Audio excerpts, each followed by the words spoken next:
Okay, everyone. Here we go. We have King Sven.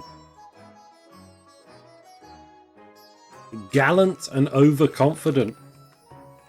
King Sven is a brave champion, a warrior, true to his word, and direct with his action. As a gallant individual, King Sven is going to go for a military ambition initially. His word is worth his weight in gold, and he will never break a promise, nor resort to underhanded actions if he can help it. But as Sven is also overconfident, should his military ambition fail, he will instead go for a authority ambition. And he likes to go himself to an event if that's an option, especially if it's dangerous. Aftermath of Ashmead. Coast got negative military and then the game promptly crashed. Oh my god. But yeah. This is Sven. Fresh in from the north.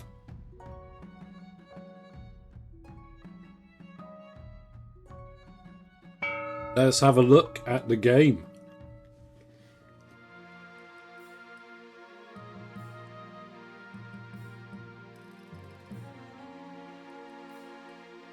No bug sighted. Let's have a look-see here. Now, Chiefs have just won with a 0 military civil war victory. It's, yeah, we're going to need to bolster all that military. And trade is looking ropey. Military's looking ropey. I mean, everything's just in the gutter. Nothing is looking good here between the Chiefs and the Pats. It's all in the march. Giving us a big thumbs up one last time. Let's go through the list of our nobles at the start of the game. Hey, Chaz, welcome. With the Barons, we've got Baroness Morgrim the 4th, Baron Mutated Zombie the 3rd. Welcome on in to our 2 starting Barons. For our Chiefs, we've got Chief Whopper the 3rd and Chief Bonkle the 2nd. Welcome on in to our 2 Chiefs.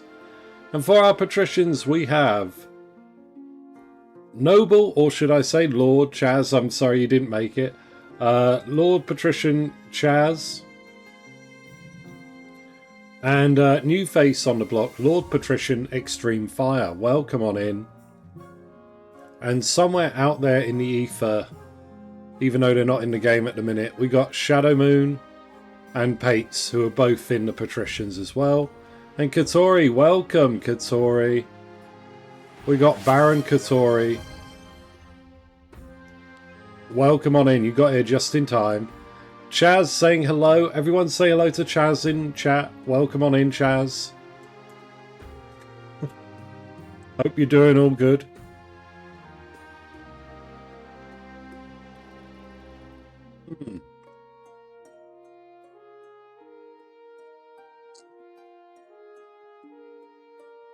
Did you get a new Microsoft? No. No new microphone, still the same one.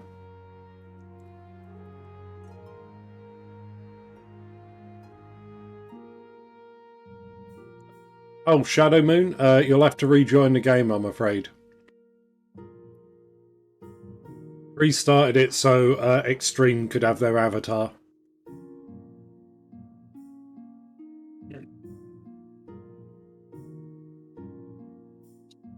There you go. Welcome on in, Noble Patrician Shadow Moon. And if everyone could keep an eye out, if Pates posts something in chat, gently remind them to rejoin as well. Oh. Hold on, my coffee mug has something on it. What's that? Ugh. Ada, welcome. You made it just in time for the start of the final session. You've been placed in the Chiefs. Welcome aboard. Next week, everyone, we're going to be starting a whole new King of the Castle Dynasty. And Mr. Renson, hello as well. Blimey. Did you ever coffee mug someone? No, never coffee mugged anyone. Yeah, this is the final session for the season, so this is the end of 3 months of gaming. Yeah. But next week we'll be starting the Spring Dynasty.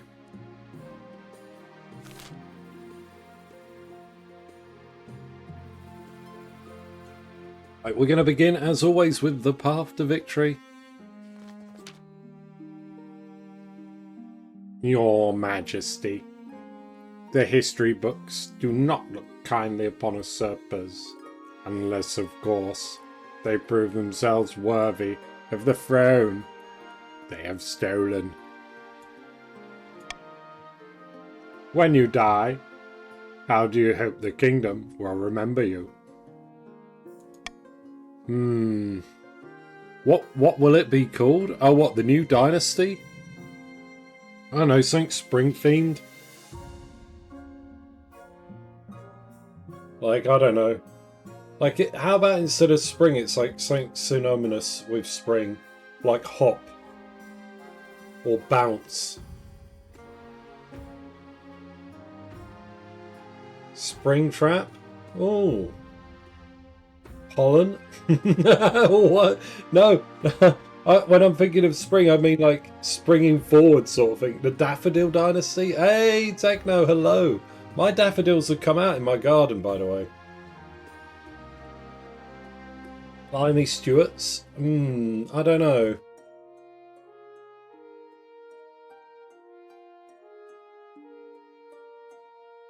But yeah.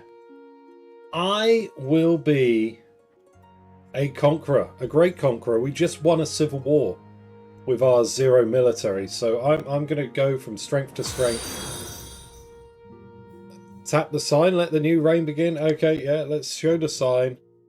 For those who joined just shortly after, we've got gallant and overconfident. So military ambition to be replaced by an authority ambition, should that fail. And we're not going to lie. We're not going to try and cheat anyone or do anything underhanded. And if anything goes wrong and we have the option to go ourselves, that's what we're going to do. Civil War 500,000 just ended. The world upside down. Ooh. Yeah, we're from the Chiefs. The Chiefs just won a civil war with their 0 military. I suggest over the next few years you focus on improving the kingdom's overall military as much as possible. Once you have an heir, I will return to discuss how your ambition is progressing. Good luck, Your Majesty.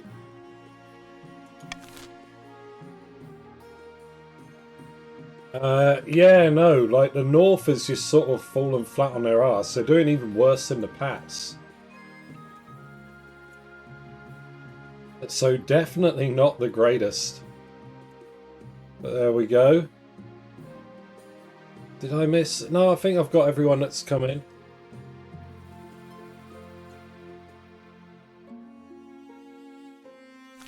Yeah, the march has just gone from strength to strength in the past few dynasties. We'll see. I'll definitely back up this dynasty to the VODs and put it on YouTube. A lot of the older ones may get pruned though. Let's meet you all. Let's see who have we got to shake hands with. Hello, Bonkle. You did it. You seized the throne. We showed them what the Chiefs could do, didn't we? Now just remember which side of your bread is buttered. You answer to us. Got it? This is a trick. I know 100% Chiefs are never loyal. What if I govern for the good of the whole kingdom? That's not what we agreed. We put that crown on your head. Don't make us take it away. Now, introduce yourself to the rest of the council, but don't forget what I told you today.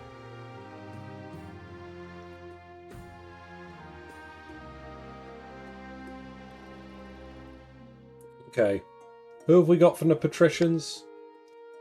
We have Captain Chaz. Hello, Chaz. A pleasure, your august majesty. I hope to see our kingdom prosper and grow wealthy under your reign. And who have we got from the Barons of the March? Morgrim. Hello, Morgrim. Hail and well met, my liege. Under your leadership, we'll whip this kingdom into shape. And with that, the introductions are done. The council hall immediately fills with raised voices. Meanwhile, what do you think? Will he be a good little king and do as he's told? Too early to tell, but I have a bad feeling. We should have a backup plan, just in case. I'm trying to ignore it. Let me see if I can join Ephra as a V this time. You might. You never know. We got some high rankers with the death numbers. Oh no, okay. Not too many. But Morgrim, you're one off. Backup plan, destroy the kingdom.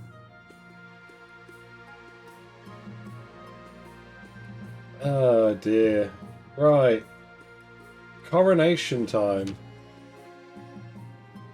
Your Majesty, you may have won the throne from King Jacob, but you must still answer to the council.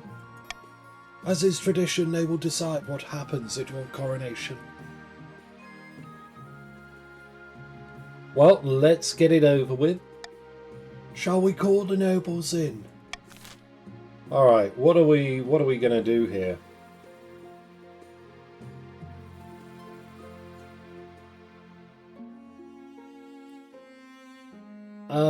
We like military. We also like authority though.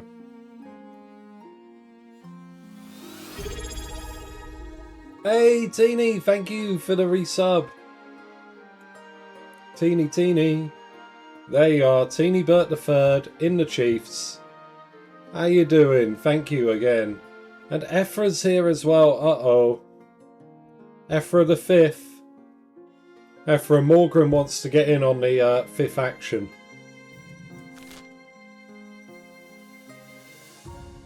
I do want a military parade.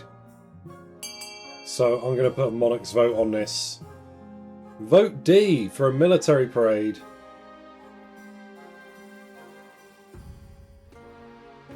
Last chance for Ephra to get the sixth. Oh my god.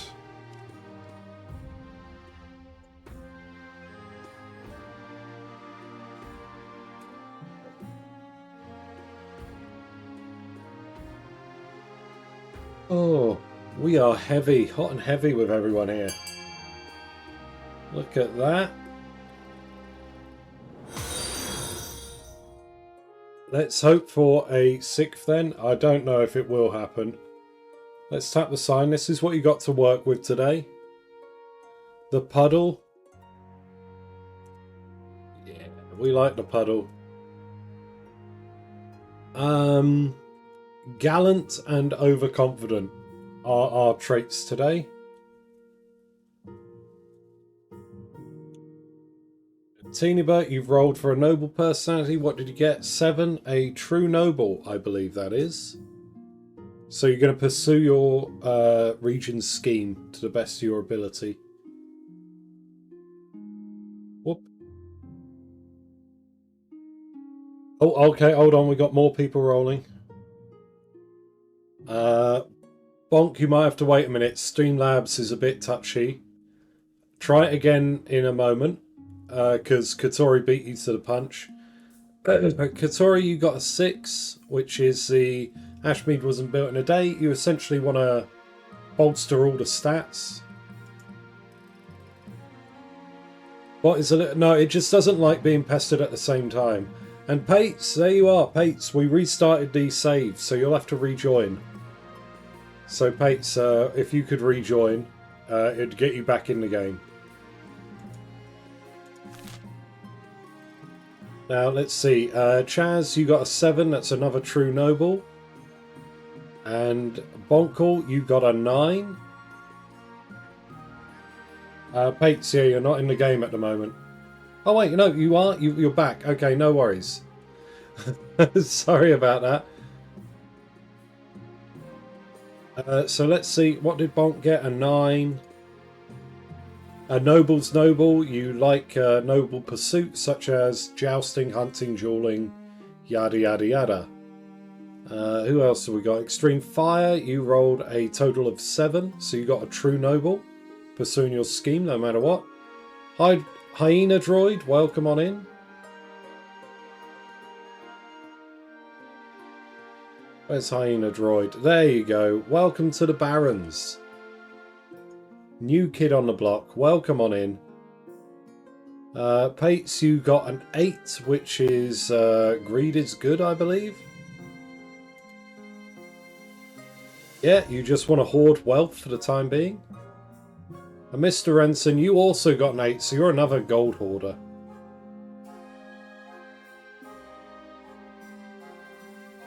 Fantastic.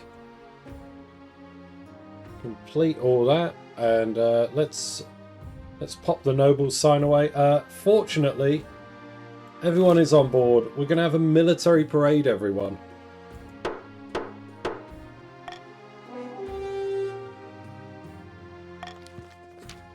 Soldiers from across the kingdom take part in the parade. They're even outfitted in impressive new equipment for the occasion. As you climb up onto the shield and hold your sword aloft, you realise this is not going to be easy. Your arm quickly starts to hurt, your soldiers staggering groan under your weight. Sure enough, one of your shield bearers trips on a loose cobblestone and drops you face first in a puddle. In full view of half the city, at least the only thing hurt is your pride.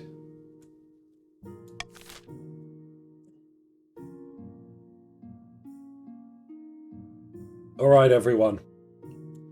Eyes down. This is the state of the kingdom. We're going to be picking our schemes for today. So then, Barons first. Eyes down. Barons. We got Rufus, the ultraviolet. What is this? Neon pink? Rufus of the Hyena Droid bloodline. Legendary former bandit. Stands before a blazing hearth, roaring with arms outstretched. Rufus the pink, yeah, very pink. Very stark. When did the Barons of the March back down from a fight? Never! I know you'll do whatever it takes to put me, your rightful king, on the throne. Okay, Barons, what will you be doing for your scheme? Will you do sorcery to make a deal with a wizard? Subterfuge to try and replace my inner council? Or will it be intimidation? Are you going to threaten me to quit? It must be a brony. Oh, wait. Rufus means red, does it? Huh.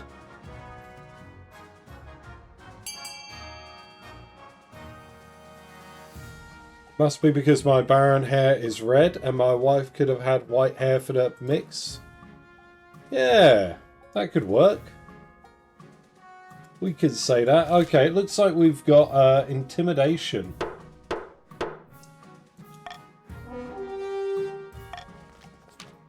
The Baron's plan to hold the king hostage in his own palace.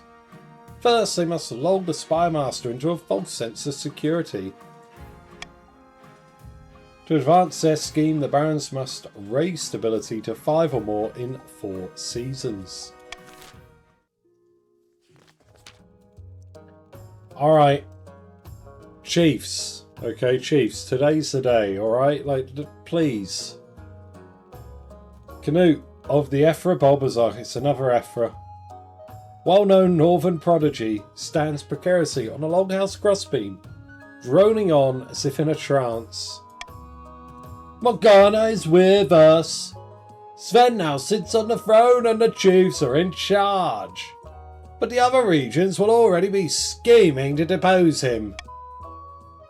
Do we stay loyal to the king or cut our losses and put me on the throne instead? These Canute. It is Canute. I am saying it right? A for loyalist chiefs.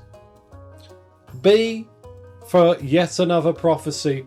Or C if you want to end the dynasty in style with the end of the world in a Ragnarok scheme. English version is Canute. Yeah, there you go. I knew it. Yeah.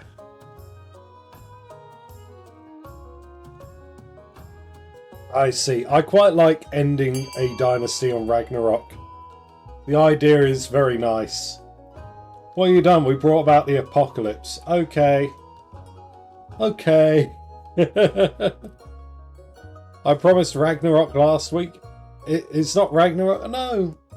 We haven't had Ragnarok. We've had like 3 prophecies over this dynasty.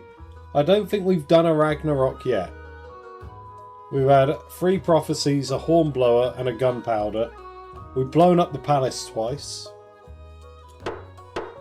Ragnarok's coming early. Let's go! To right! A few months in the luxury of the palace, and King Sven has already forgotten the old ways. Help me take the throne, and I'll always be loyal to the north. And old Wazy is in the corner cheering. The chiefs plan to make an alliance with the ice giants to take over the kingdom. First, they must not be weak, or the giants won't take their proposal seriously.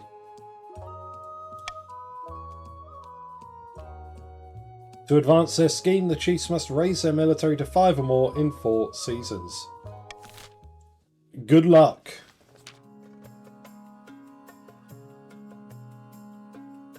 Clovia, the Troco Nero family. Clovia, I think, has blue hair from the looks of it. Notorious coastal prodigy scribbles with a well-used quill on a hardwood desk, muttering in frustration. Fellow patricians of the coast, my claim to the throne is far more legitimate than that of King Sven. Something must be done. Okay, what's it going to be for Clovia? We've got Doppelganger, where you're going to replace me with a body double. Uprising, if you want to rely on the peasants to overthrow me in revolution. Or Conspiracy, which is something something market manipulation, something something money.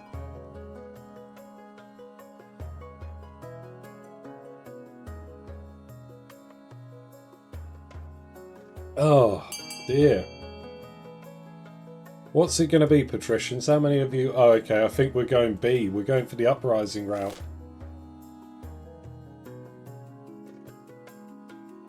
Should have been a patrician in another life. In fact, Renson, if I remember back when you were around... you were a patrician at the time of the Mighty Armada, right? Way back in the day, like 2 years ago now, nearly. The patricians plan to incite a peasant uprising to overthrow the king before swooping in to steal the throne for themselves. To advance their scheme, the patricians must raise the treasury to 2,000 or more in 2 seasons.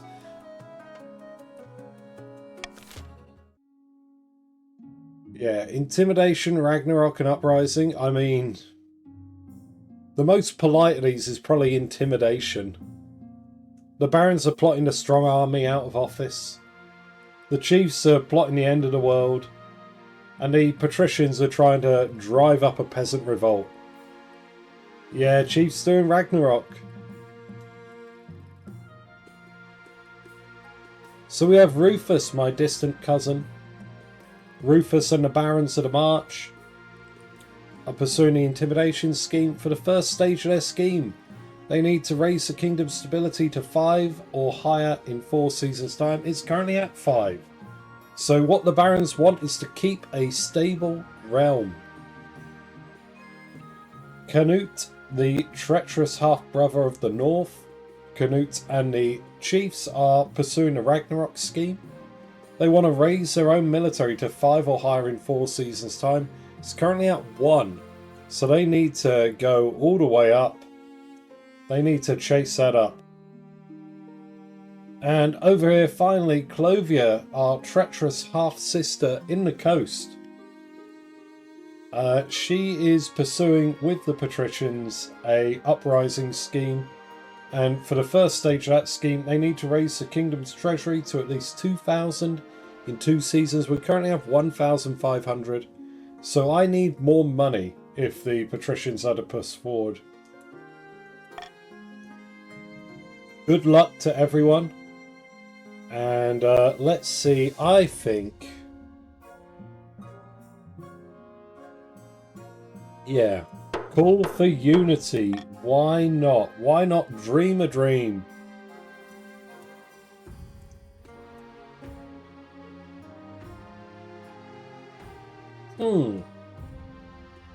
Not too bad.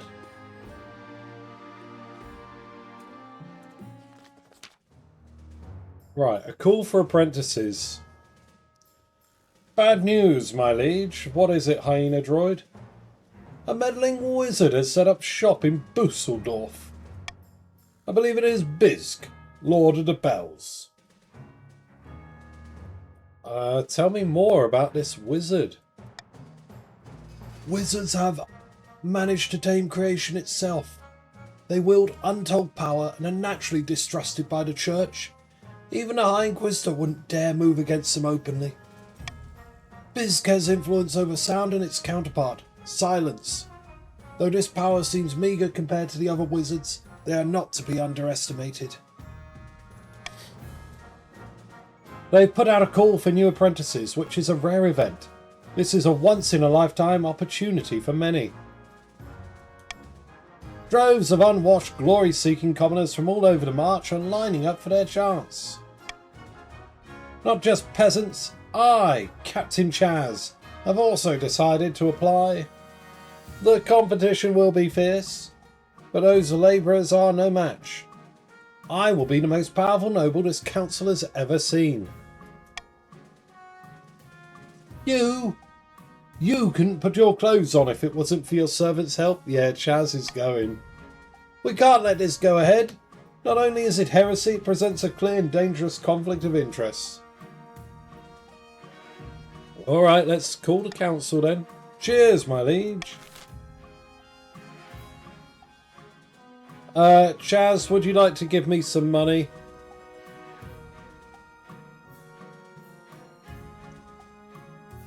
Gagazi, welcome on in. Where are you? There you are. Back with the chiefs.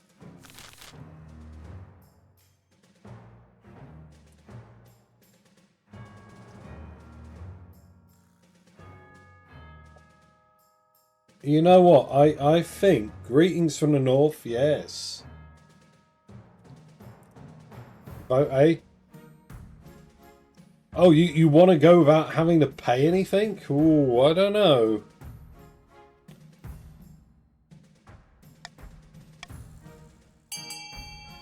There you go, just for you, Chaz. Let's hold a vote, everyone.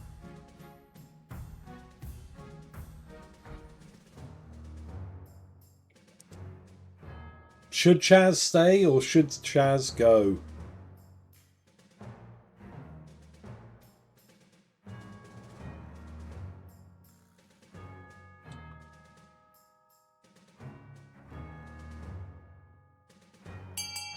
We are fantastic here. Whoa.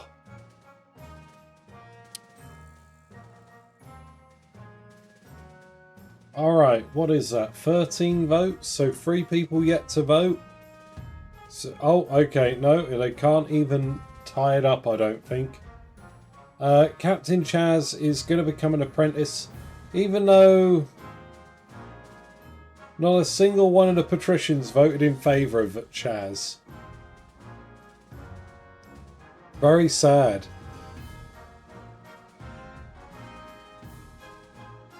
Oh. Teeny. What we said about too much punctuation.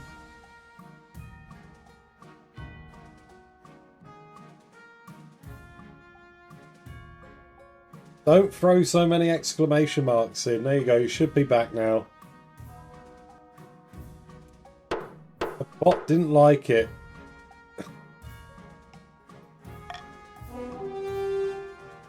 Is only 9 this time? Yeah. Okay. By my honour, how will they keep up with their noble duties if they're spending all their time in the march for this wizard?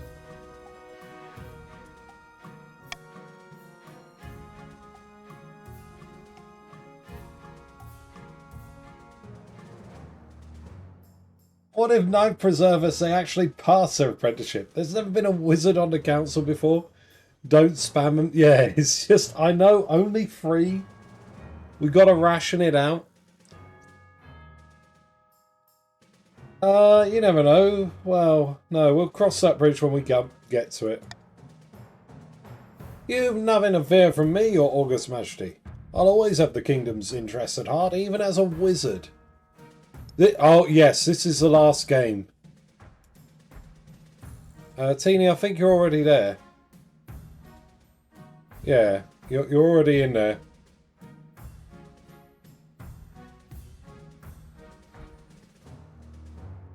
So, this will be it of the Dynasty Wolf Warrior.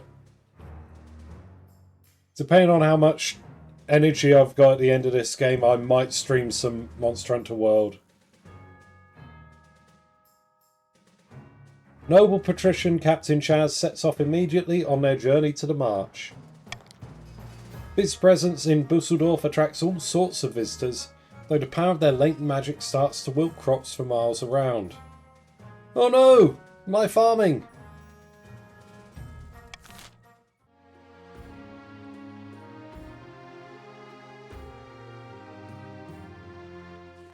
Here we go, we got a nice one here. Your Majesty, this year we will be holding the winter feast in my clan hall.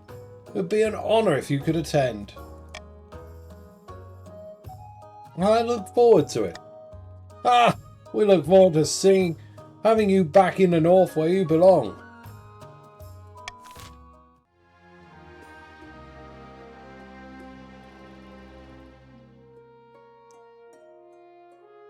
Pitch wizard is a dangerous wizard, yeah. One day you're walking through the palace gardens when you're confronted by an unusual sight. One of your palace watches standing guard, but instead of a pike, he's holding a mop. This is unacceptable. Sorry, Your Majesty. Last week a grubby little urchin kicked me in the shins and stole me proper pike. I grabbed the first replacement I could find. Okay, go get a new pike right now, sir. I tried, but the quartermaster was too drunk. I could only apologise, Your Majesty. The palace watch have been more incompetent than usual recently. It's obvious you need a proper honour guard to protect you. But first, how can we improve the watch?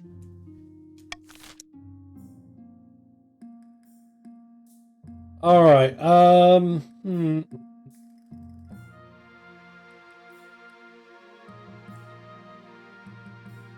I would like harsher discipline.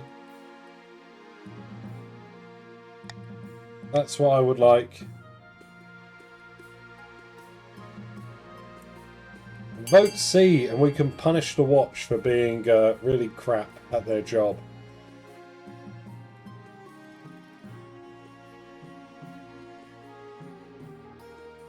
Right, that's the plan. Gagazi, you've typed E, probably by... Oh, there you go.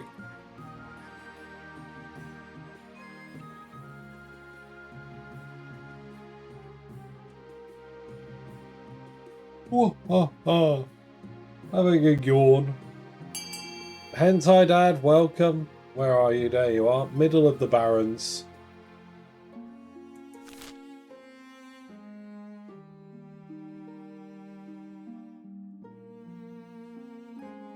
Okay.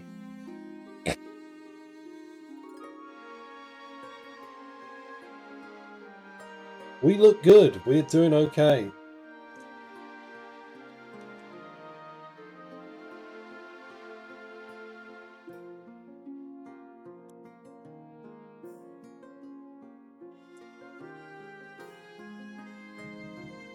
Alright, yeah, I don't think that's going to get toppled. Thank you very much. A punishing exercise regime works wonders on your watch's abs, so they're not sure about their morale. If one thing's clear from this mess, it's that you need an honor guard who can actually keep you safe. Not like these kittens. Think carefully, Your Majesty. These guards' loyalties will be divided between you and their region.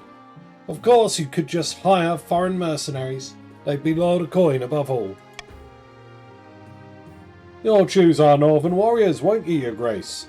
Don't tell me you've gone soft and southern already. I mean, yeah. I'm going to summon the boys. Bring in the boys. I will make the arrangements at once. The warrior heroes arrive a few weeks later. They swagger in with big grins and bigger axes, belching and singing and roaring out unsavoury jokes. One of your courtiers faints.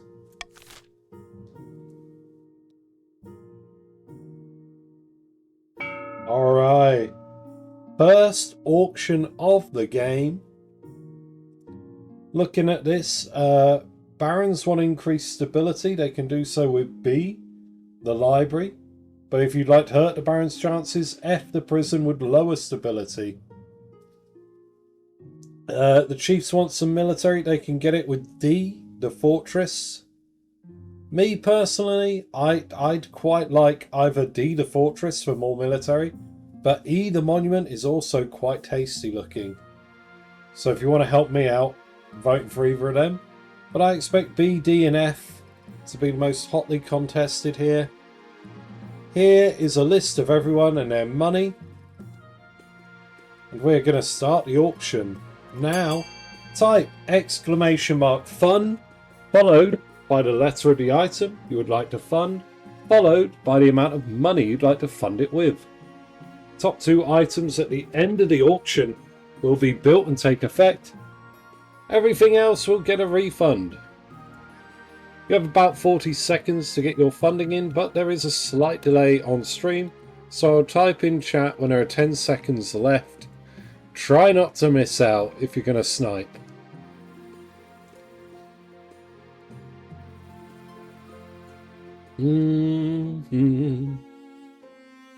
Ba ba bum bum. Ba ba bum bum. Ba ba bum bum. Ba ba bum bum. Bum bum.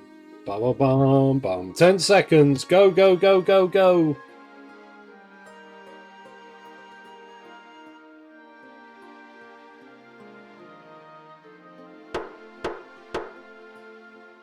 Alright, where are we?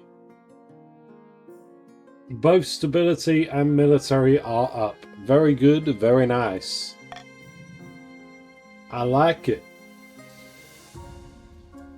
Rogue Golem? Ooh, no.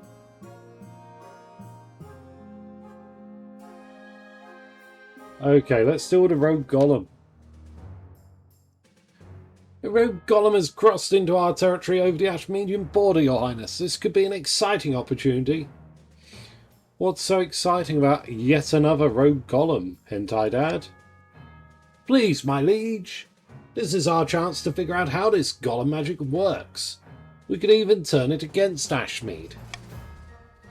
Your Majesty. The barons would drown their own grandmothers to gain an advantage over Ashmead. Or over the chiefs and the patricians. Golems are an offence to the ninth god. They're dangerous. We should destroy it before it gets out of control.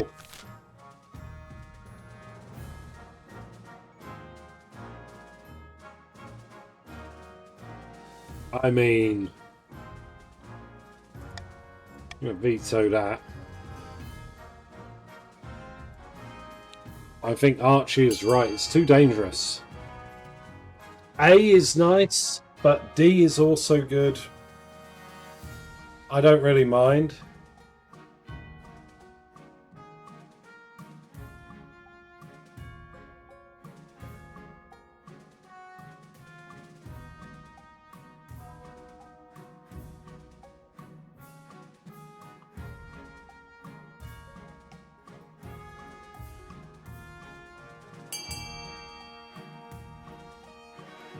Right, what have we got? Source of labour.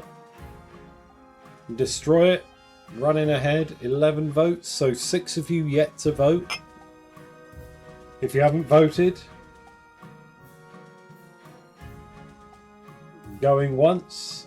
Twice. 3 times.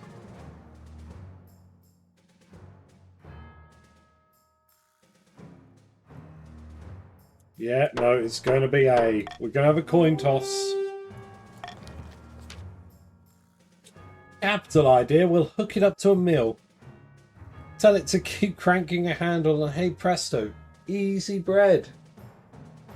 I love the fact that the Chiefs have the most faith now. Fantastic. It works out exactly as described. The Golems works tirelessly, grinding flour day and night.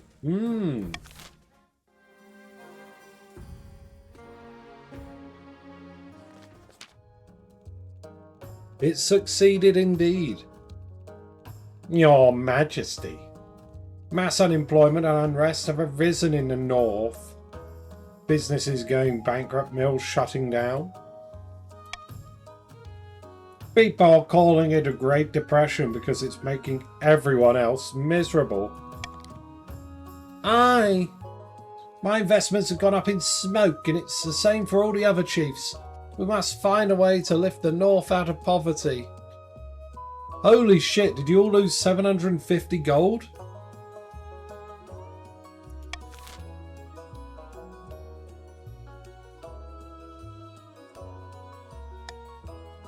Turn them into soldiers. 100%. Bring them to the army. Bada bing, bada boom. You want military? I want military. These hungry peasants want jobs. Just ship them in. Give them a stick and teach them how to throw it.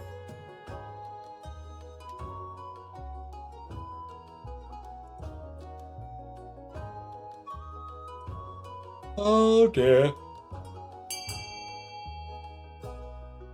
Oh.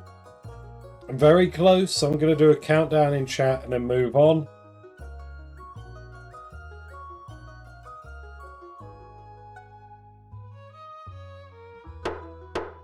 Thank you very much.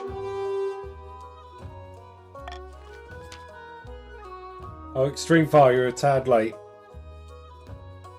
You begin the process of mass conscription, forcing unemployed northern peasants to be productive by shoving longbows in their hands and telling them to practice hitting sacks of straw at 50 paces. The Northern Army swells in size, but the economy is still in shambles and the chiefs grumble that their investments are losing value by the day. In the case of just one, like, I haven't even been reigning for a year and I've already gone from 0 to 4 military. We are so good. Your Majesty, it's important you find a spouse sooner rather than later. I'll take the liberty of finding eligible candidates. What is your preference? Men, women, or do you not mind? Women, Chancellor. I have rolled a 2. Let's have some women. Thank you, Your Majesty. I'll send out messengers to the most influential noble families in the kingdom. Let's see what they have to offer. It's an easy enough decision. You're married to the chiefs as we agreed before you took the throne. Right?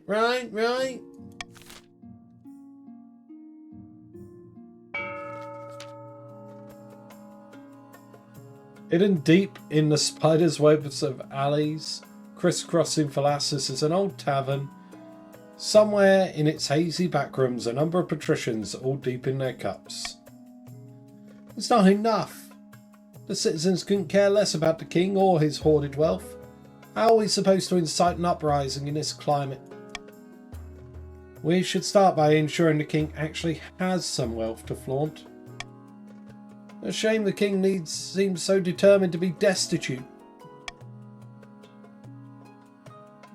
Perhaps he's just really bad with money. The patricians' aim is to raise the treasury to 2,000 or more. I've managed to avoid spending any.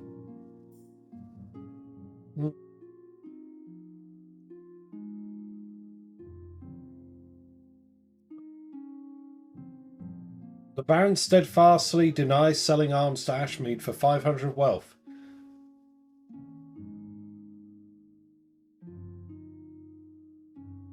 What are these lies? I see irregularities in the ledgers. But anyway, would I mean, it's not terrible. And I would like the barons to not rebel, so yeah.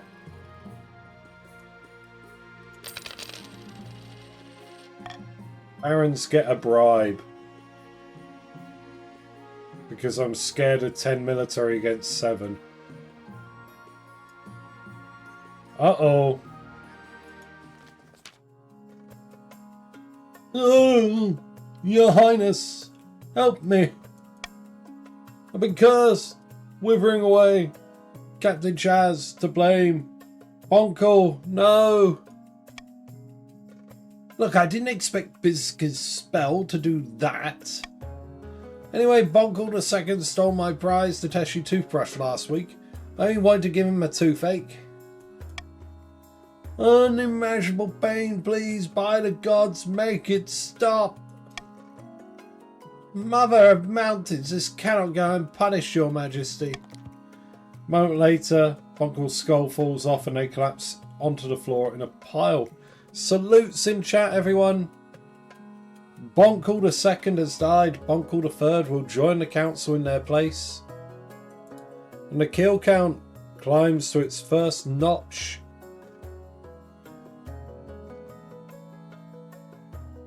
Damn.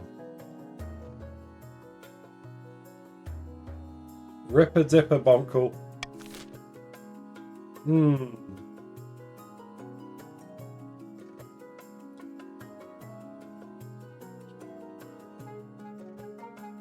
I mean,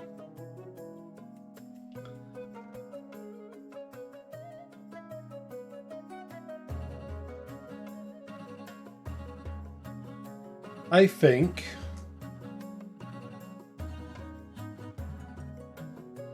yeah, we gotta make an example of Chaz. That's the deal. Follow age, yeah. 5 months? Really? Damn.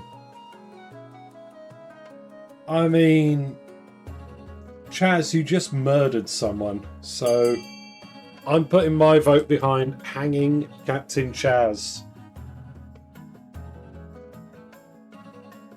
Nice to see Bonkle III is with me.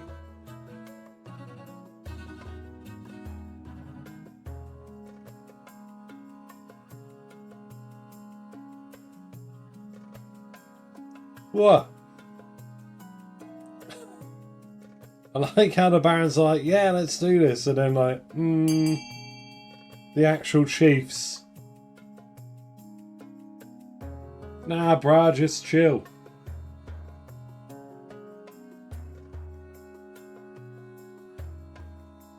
I'm not messing with a wizard, but a fledgling killed my parent. They're going to die. Well, we're gonna do a final countdown. There's only, what, 6 of you who haven't voted? So if you haven't voted, time to break the deadlock. B and C are tied.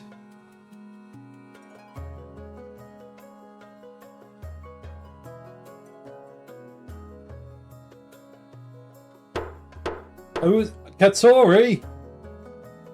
And the time it took for me to look away from chat and then click continue snuck in. What a farce! That was murder, plain and simple. But the other nobles look away and shrink under Ardenaz's gaze. No one wants to anger someone with Captain Chaz's power, even if they are still a mere apprentice. Uh-oh. Uh-oh. Not good. After weeks of leading your baggage train along perilous mountain roads, You finally arrive at the snow-swept clan hall of Chief Gagazi. The hall is crammed with all the chiefs of the north, sitting cheek to cheek, along the tables groaning under the weight of food and ale. Welcome, your majesty, to my humble hall. Take a seat, grab a drink. It is customary at Winter Feast to exchange gifts with the hosts. What did you bring?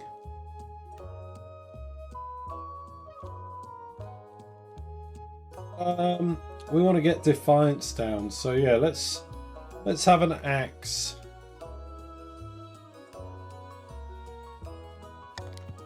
What an extraordinary craftsmanship. Useless as a flagon full of seawater, of course, but it certainly looks pretty. I'll make sure all the chiefs know of your generosity. Axe is nice, axe is good. After that, the feast lasts long into the night, the fires roar, the bards sing songs of the old days, and a lake of ale is consumed. A couple of hours in, you are extremely drunk. The chiefs appreciate how much you're getting into the spirit of things. They roar with laughter at your mumble jokes. Someone claps you on the shoulder so hard your crown falls into your beer. As Winter Feast draws on and the snow piles up outside the doors, the mood in the hall turns recurious. Your memory is blotchy, but you distinctly recall. Let's go. I don't think I'd get into a fight. Let's do a contest. At Winter Feast, the chiefs challenge each other to various games. You soon find yourself facing Teenybert III in a game of chess. Why not? You and Teenybert III are both completely drunk, so it's not the most sophisticated game. But in the end, your little horsey traps the enemy king. Victory! The chiefs cheer. Yay, my little horsey! Look, you asked for a horsey, you got a horsey, Teeny. But it came for your king. The next morning, the chiefs are scattered all over the hall. You wake up in an even worse state, sprawled on a table, your clothing dishevelled. Even worse, your crown is missing. Fortunately, Chief Gagazi comes to your rescue. He get you washed up and help you find your crown before any rumours spread.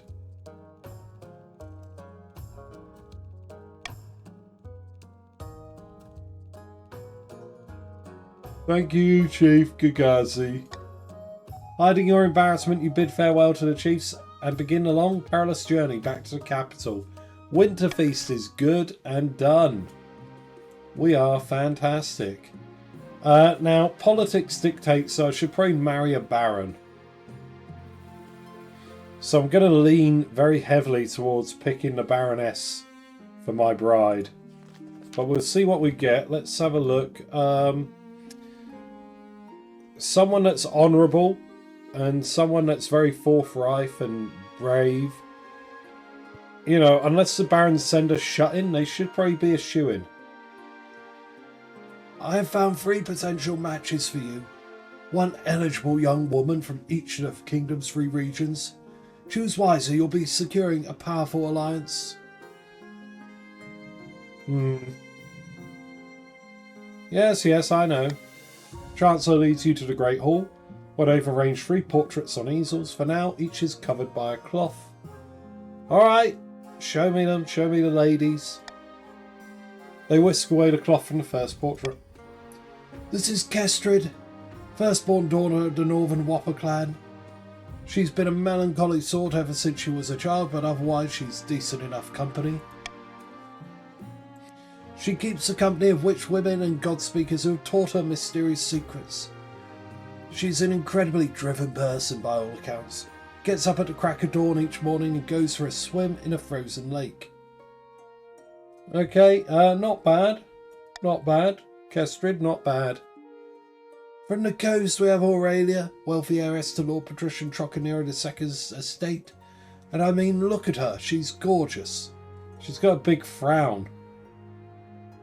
And apparently she's got a silver tongue too. She's also obsessed with the arena. All her friends are gladiators, sometimes she even enters a fight herself. Apparently she has a dark side, though I don't know much more about that. I mean, I'm going to be honest. Yeah, Trocker, I'm sorry, she's not the best. And finally we have the March's offering. Joanna, scion of the prestigious Hentai bloodline. Typical Baroness, really. Loud, brash and self-absorbed, but mostly well-meaning. She set up her own mercenary company for a while and did good business. That's all over now, though. She's got a reputation for not giving a damn what anyone thinks of her. Yeah, sounds good. Leading a mercenary company in fights. Yeah, I think it's got to be Joanna. Politically, it all aligns. What do you think? Of course, by picking a candidate, you'll anger the other regions, but you'll gain a lifelong alliance. Yeah, it's got to be. Well, which do you wish to marry? Joanna of the March. Excellent, I'll make the arrangements.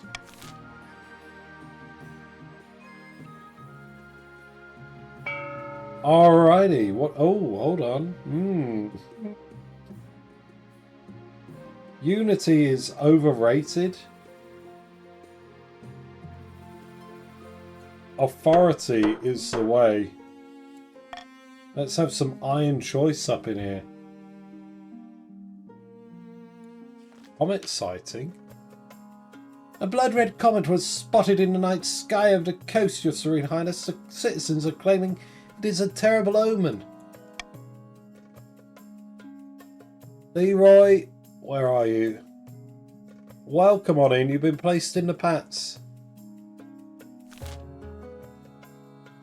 The common folk are on the verge of panic. Is there anything I can do? I'm gonna go. I'm gonna tell them there's nothing to be worried about. End of the world is nigh. No. Oh, maybe. You deliver a speech reassuring the peasants of the coast that the comet isn't a good or bad thing. Just a thing. Probably the ninth god riding a chariot or whatever. Unfortunately, the peasants don't believe a word of it.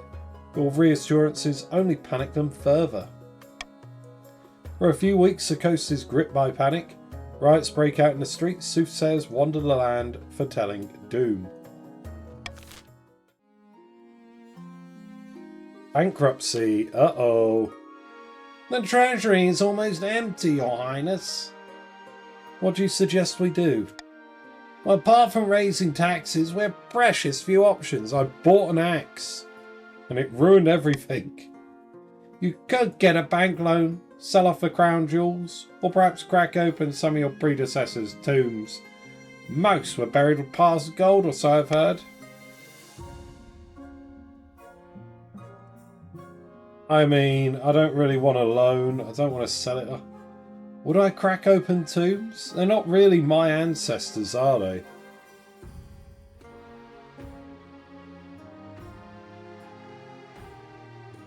But yeah, we're getting married, so the defiance would... Yeah. Yeah, you know what? Crack open some tombs. That very gold isn't doing anyone any good, is it? Time to desecrate some graves. You open the royal mausoleums and have them dug into and looted. The result is quite a bounty. Gold masks, heaps of coins, precious jewels.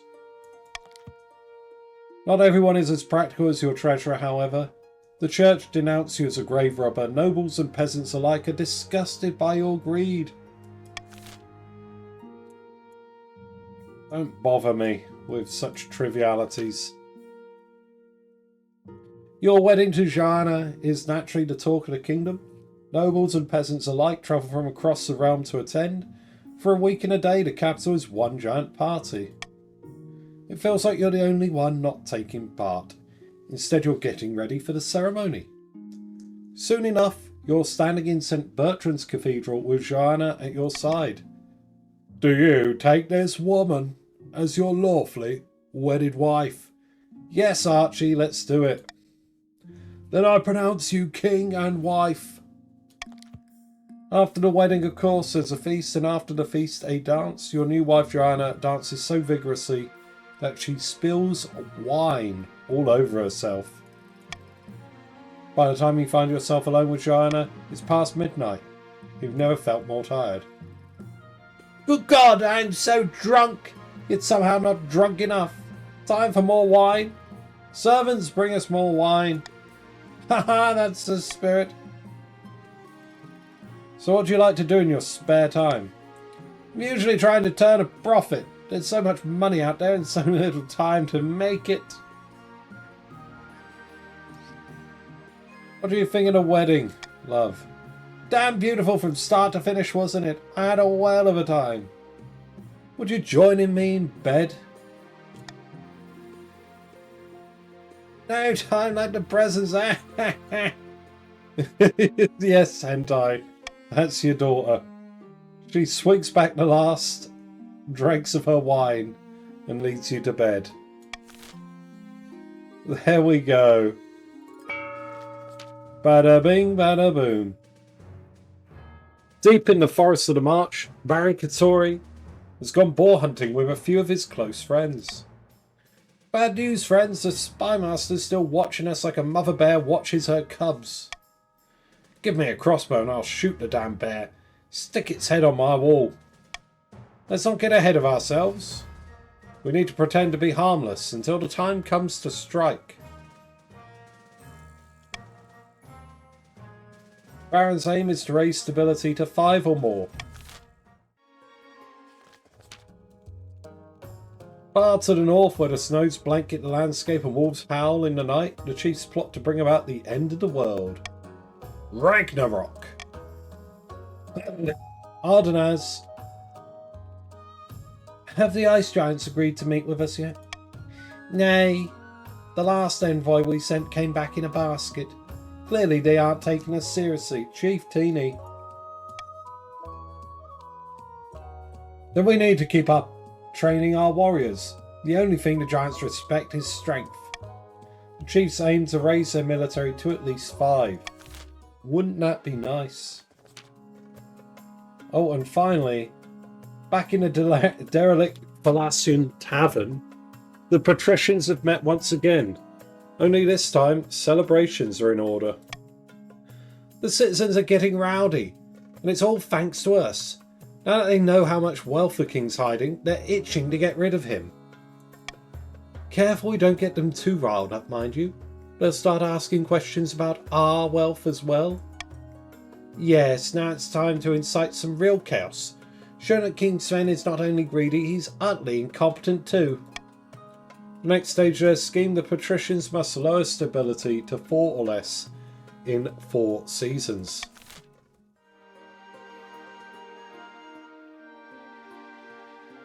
Ice giants still projecting a cold reception. You need to thaw them.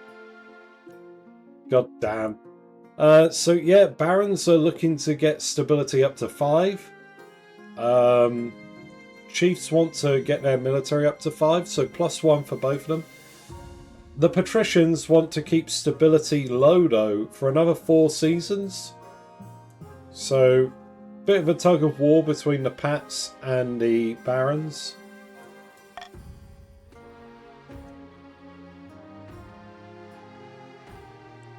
What the hell? Head games.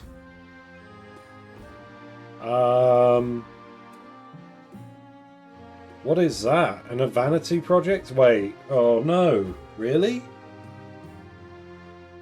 Helping Hand? Let's start with head games because I don't know if I recognize it.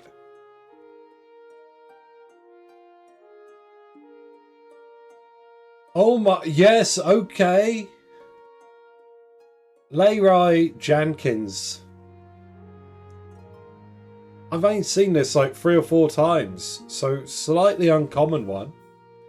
Your August Majesty, I consider myself something of a scientist, and ever since the invention of the bird beak, a question has plagued my inquiring mind. When a head is removed so cleanly and quickly, how long does it survive without the body? Does it even feel the thump as it falls? I request the council's permission to conduct a little experiment.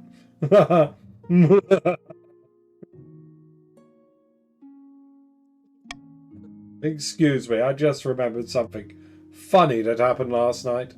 Anyway, can I cut someone's head off and record the result?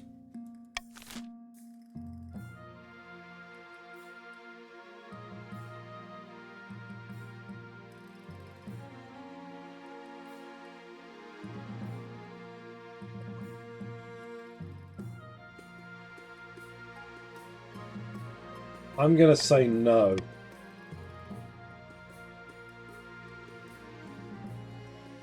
Janky ass idea. Yeah, either he can experience it firsthand or we say no, don't be weird. I'm going to go to the bathroom while you vote on this one.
First-hand experience, it looks like.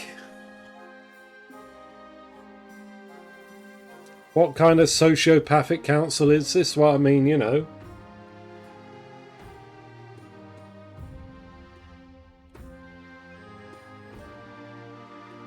Okay, alright, I see how it is, Bonkle. Sentence him to a first-hand experience. Well, wait! That's not what I wanted at all! Depths below, have mercy! But the council has spoken. A sobbing Leroy Jenkins is led to the birdbeak. The blade falls, and the head lands in the basket like a dropped watermelon. Legend has it that Leroy Jenkins II's severed head could be seen furiously counting down the last seconds of its life. Salutes in chat. Leroy the first has died, but will be replaced immediately with Leroy the second. Let's go. Kill count is up another point.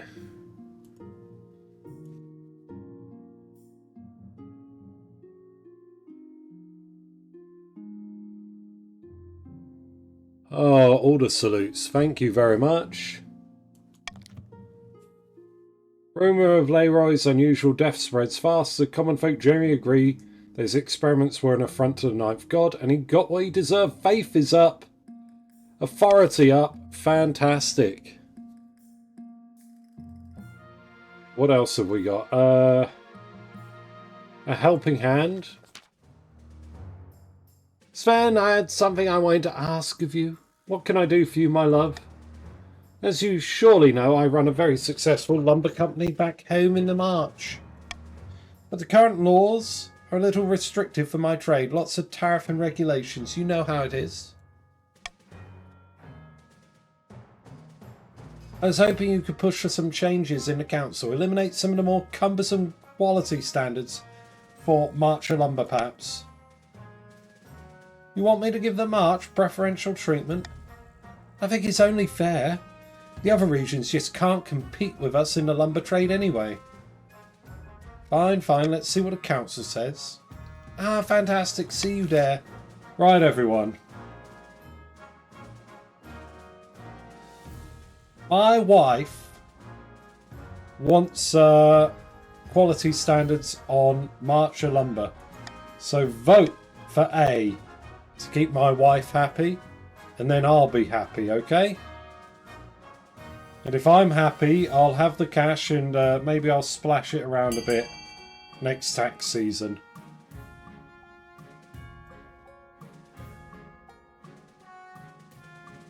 I think it's only fair. The March is better anyway, isn't it?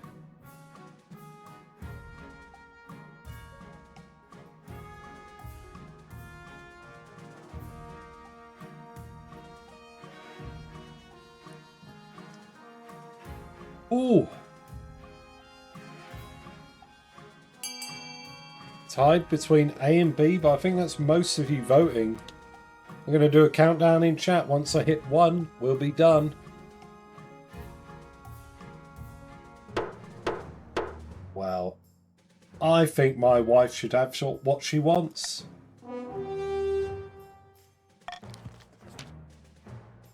The other regions are outraged by the clear nepotism that's taken place, but Joanna pays them no mind. As profit pours in, she even shares a portion of the income with the treasury. Fantastic, look at that. The March is triple tens. Marcher economy never been stronger.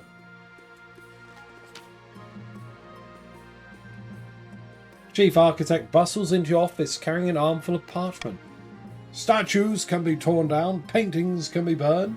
Don't you think it's time you left a lasting mark on this kingdom? I propose we carve your majesty's visage into the side of the mountain. It'll take dozens of artisans, thousands of hours, but it'll ensure you're always remembered. That does sound pleasing. So glad you think so, your majesty. It'll be the talk of the town. You call a vote to discuss this outrageous plan. A mountainside carved in your likeness will surely get the people talking, but it will take time and a lot of gold. Oh, I can't have the Queen join it.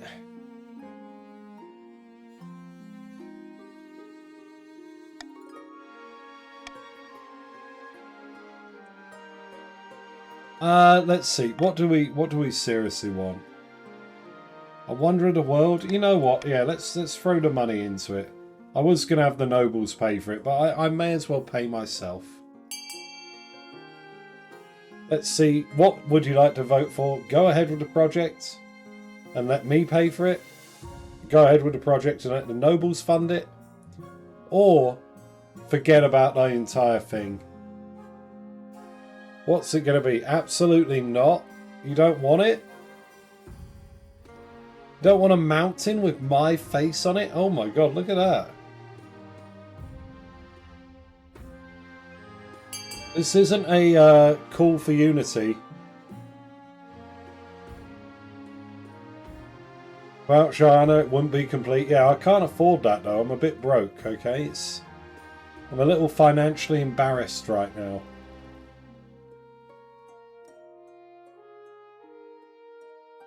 Okay, so it appears people agree with me. I should spend money on refurbishing an entire mountain with my likeness.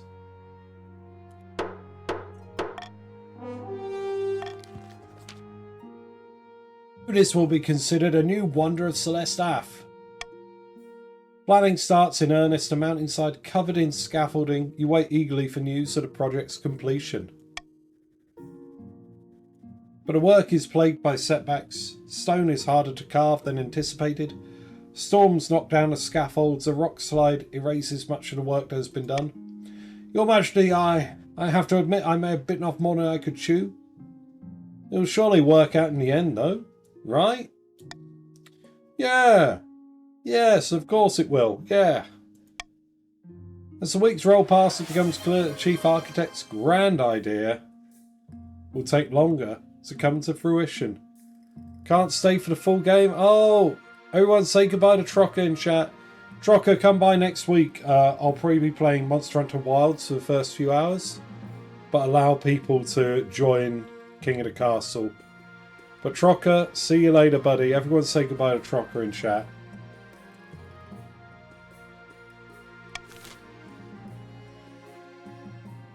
Alright.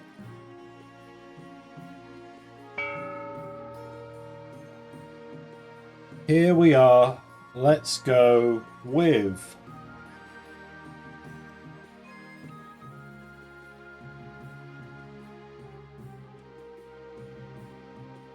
What do people want? Stability is in a tug of war. So if you're a patrician, you want a lower stability. F, the prison is your way. If you're a baron and you want to raise stability, A, the library is your way. Chiefs who want to get their scheme off to a start, D, the fortress will get your military over the line.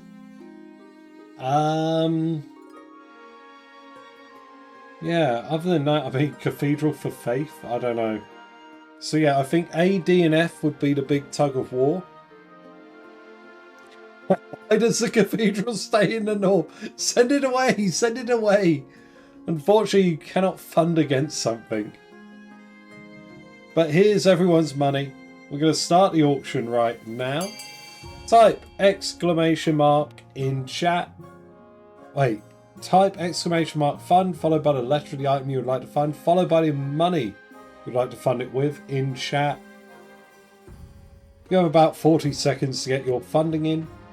But there is a slight delay on stream, so I'll type in chat when there are 10 seconds left.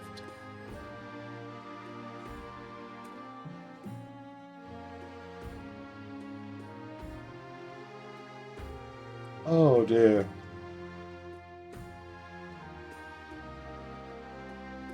What's it looking like? F and A? F and A? F and A? F and D?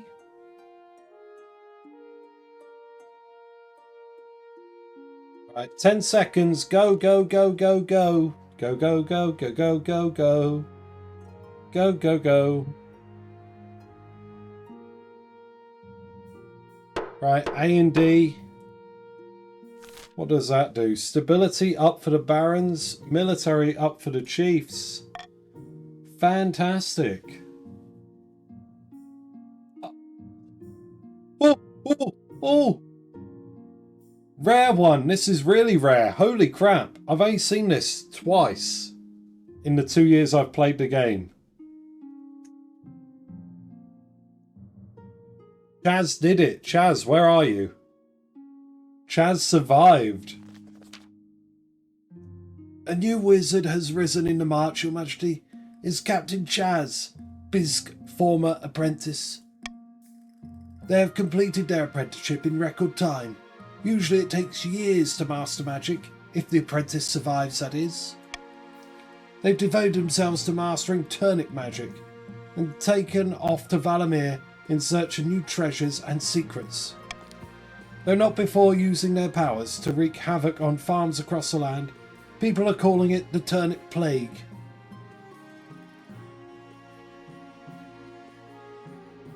Chaz, why did you cast Turnip Plague on my nation, my kingdom? What is this?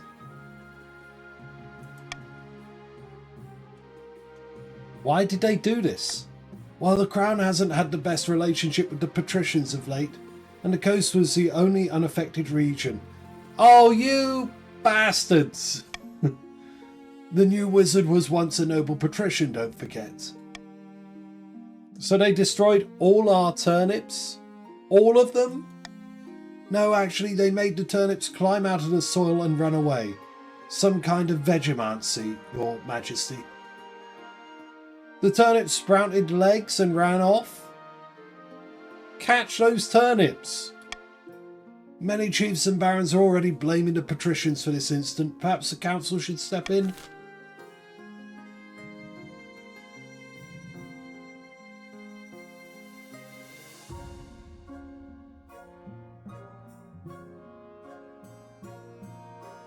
We're not gonna chase Chaz. Go after Captain Chaz and retrieve the runaway turnips? I don't know.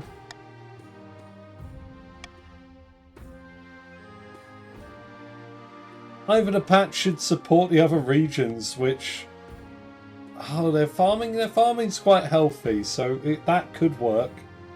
Or we let the turnips get away. Do we want to free the turnips? I leave it to you.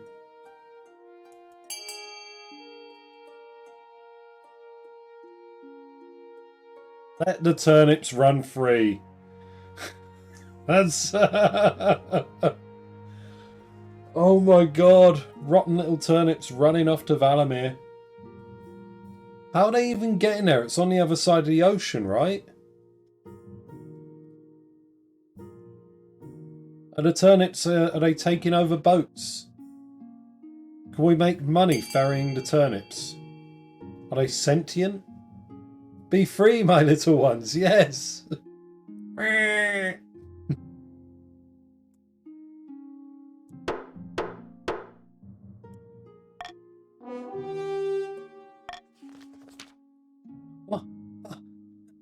But those are my turnips. Oh, Deku, you joined the game. Welcome on in. Hold on. There's Deku, in with the Chiefs. What are we supposed to do? Just let them walk away? The Chiefs and the Barons begrudgingly turn their attention to replacing the lost crops with alternatives, but it will take some time. You gave them gills? They're swimming. Holy crap, so they're just swimming over here. The ones from the march have to go ages. They all just stomping up to this little peninsula. There's like a horde of turnips here, just dipping into the water and paddling over.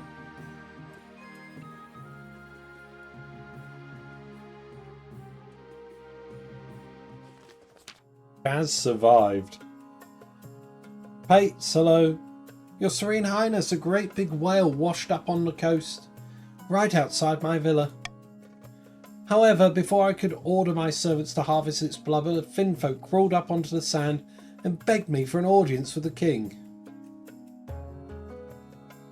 Oh, I've always wanted to meet one of the denizens of the sea. Your hopes are fulfilled when a frog-faced green-skinned man waddles in, his flippers slapping against the marble. He's floating over on a turnip raft. Rumour has it mutated zombie kept some. Dear.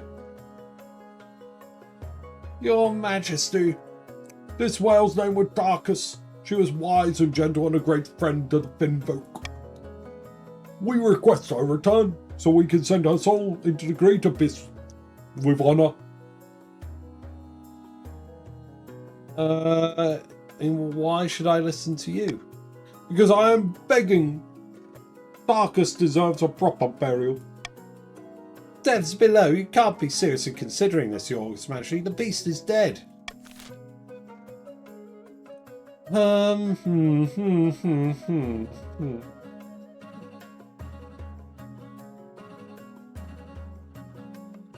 No, I mean, if it means so much, I would like to return the dead whale. Rip to the whale, yeah. Tarkus deserves a proper burial at sea, as is befitting of a whale. People want to harvest? Have you no soul? Do you know no sympathy for the poor whale? It landed on my land? Yeah, okay. Fortunately, the majority are saying they want to return the whale to the Finfolk.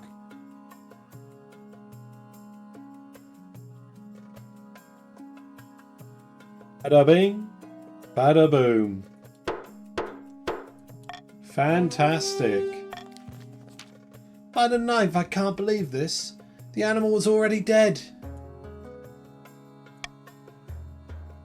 Thank you, Your Majesty. The Finfolk owe you a great debt. Using a huge crane and a team of oxen, the rotting whale is lifted and placed upon wooden rollers. Without ceremony, it is plopped back into the ocean. From that point on, fishermen report that their catches have never been better. The grateful Finfolk literally herd fish towards their nets. Way, look at that, better fishing.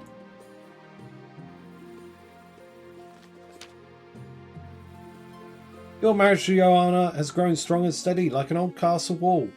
Though it began as a political arrangement, it's blossomed into something like love. It's high time you thought about an heir. My wife and I shall have an heir together. It's going to be great. Congratulations are in order. The royal wedding was a magnificent affair. But something's still missing. You need an heir. You need someone young whose loyalty is assured. A child of your own would do the trick, even if they're a bastard, or the youngest of your many cousins. How could you allow this to happen? Quite easily. My wife and I will have a child. The traditional method. No one will object to that. I'll arrange for you to take a month off from ruling so you can get down to business. Very good, very nice. Let's go sire some heirs.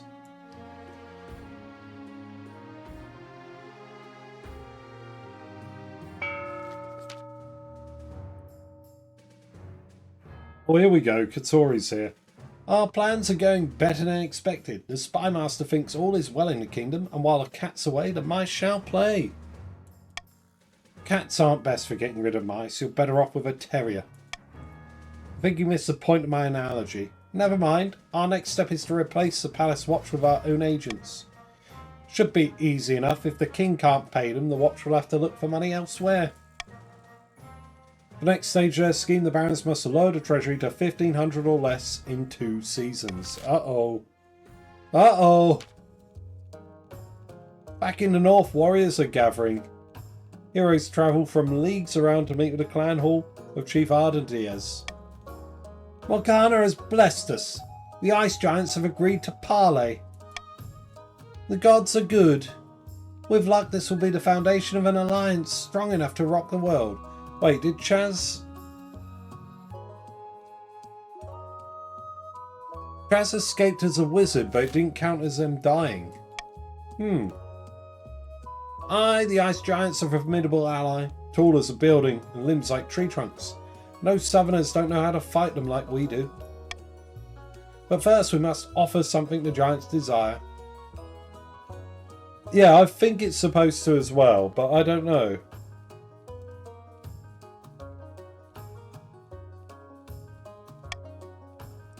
Whole kingdom's worth of pillage? Just what I was thinking. If we fill the kingdom with bountiful goods and plunder, the giants won't be able to resist. For the next stage of the chief's scheme, they must raise the other regions' trade to a combined total of 12 or more in 2 seasons.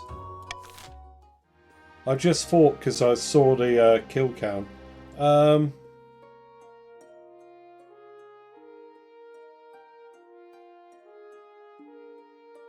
Common tax, everyone. Yeah, that's fine.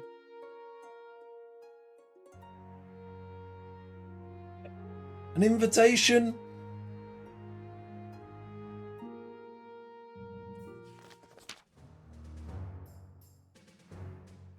Your Majesty, it's our honour to invite you to the Lord's Hunt next year.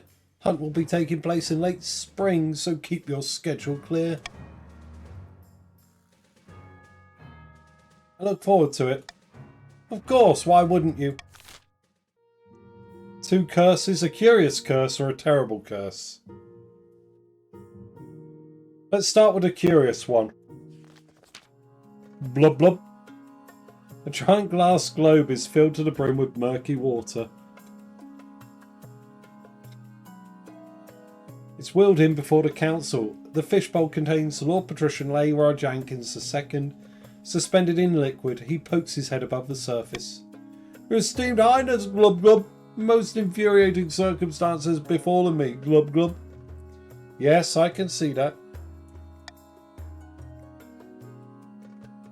I have been glub glub cursed by a sea wizard. He inflicted me with these glub glubbing gills, so I can't leave the water for more than a couple of glub glubbing minutes. What did you do to anger this wizard? I happen to own a tannery that was glub glub polluting some picturesque beach he likes. How was I supposed to glubbing know? I demand you arrest this maniac and force him to glub remove these gills.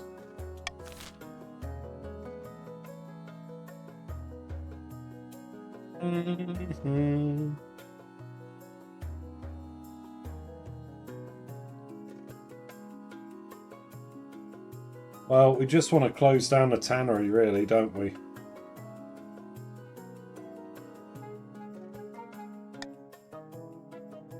That's my bet. Close down the tannery with C.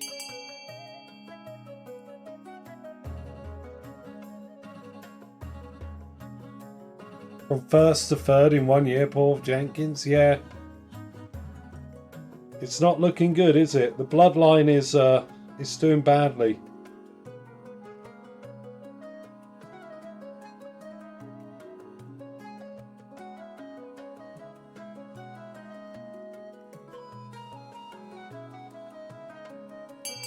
Oh, okay. Oh, we're just going to give the wizard a hamper of fine cheeses and a bottle of wine. Of course. Look after our wizards, everyone. The Pats love a good wizard, right? How glub glub dare you! From then on, Lord Patrician Leroy Jenkins remains confined to his aquarium. The sight of the great glass globe and its glub-glubbing occupant in the council hall quickly becomes unremarkable. What's a terrible curse? Prime mutated zombie the third rushes into the council chamber, breathless and in disarray. By the old gods, you look as if you haven't slept for weeks. That's because I've been placed under a curse. Look, my hair's falling out in chunks. Perhaps you're ill or old? It was one of my commoners. I saw it in her eyes. She's an evil witch.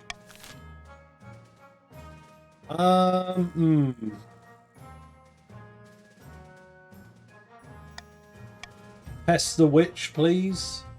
Vote A. Deku the Bold laughing at Bush losing hair.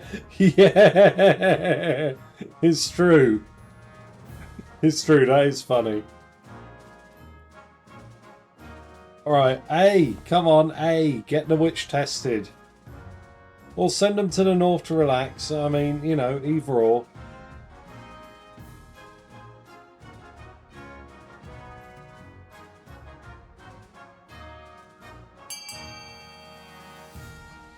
Okay, yeah, we're sending them to the north.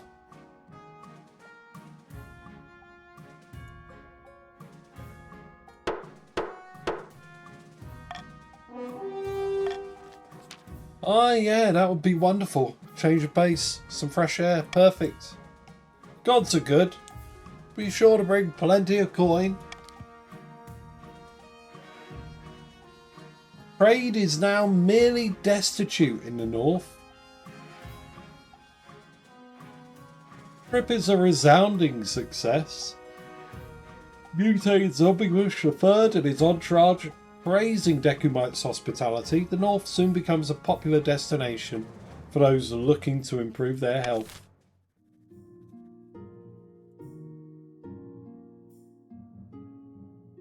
Why wouldn't it? Okay. There we go.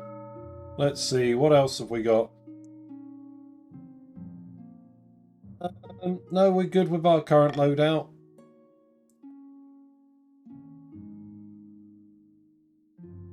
Here we go, everyone.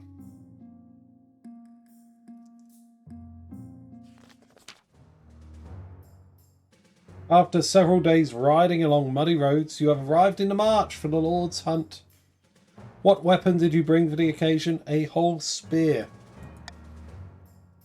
And what animals did you bring to help you catch your prey? Well-trained hounds? Ah, your majesty, pleased you could make it. I see you brought a spear, marvellous choice, your majesty. And a pack of hounds, excellent, excellent. These woods are teeming with game, your majesty. As the king, it's up to you to decide what we hunt. Rabbits, isn't it? We want rabbits. Oh, Katori, no, Morgrim's managed to fix it. Being destitute is good for your health. So, wait, was it ducks or rabbits? No, I'm thinking about what's most likely to allow me to kill Katori. Ducks if you want the achievement. Okay, yes, there we go. Ducks it is. Yeah, sorry, Katori, accidents might happen. I'd hoped to be hunting slightly larger game this morning, your majesty, but I must respect your decision. Katori lifts the horn to his lips and blows, producing a sound that scares the birds from the surrounding trees. Let the Lord's hunt commence! Onward! You spur your horse through the undergrowth, your spear clutched in your sweaty palms, a pack of baying hounds streaming ahead of you. The dogs are doing great work scaring up the ducks. Keep that spear ready, your majesty. You'll only get one throw. as you ride on. And then, there, a feathery cloud of ducks bursts from the undergrowth ahead. Chuck my spear!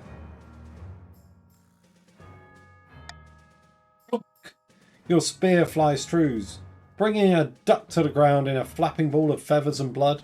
Your dogs run towards it and fight over the body. Good show, Your Majesty! The rest of the Lord's hunt is similarly successful.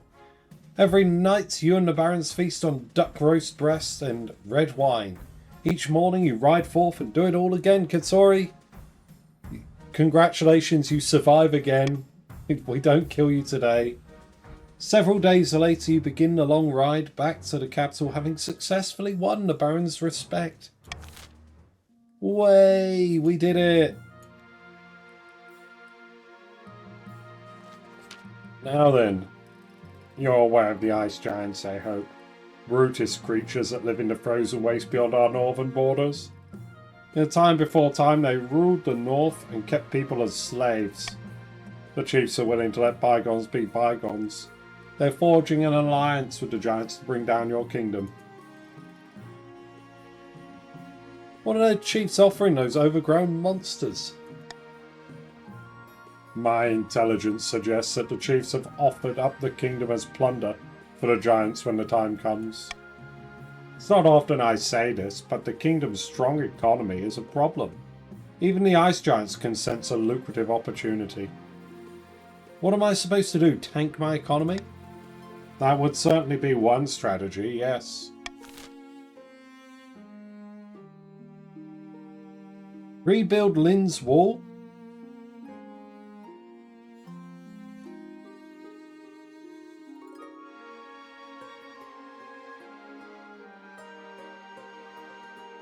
Let us send tribute to undermine this.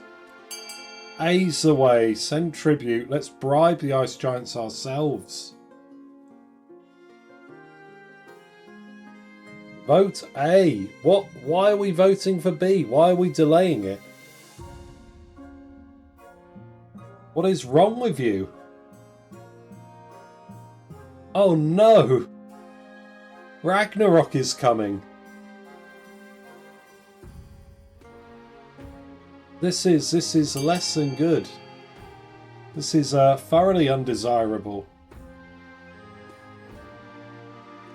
Why should we give away our gold? Oh no!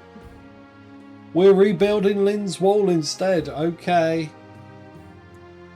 Okay, I don't want to die defending the gold.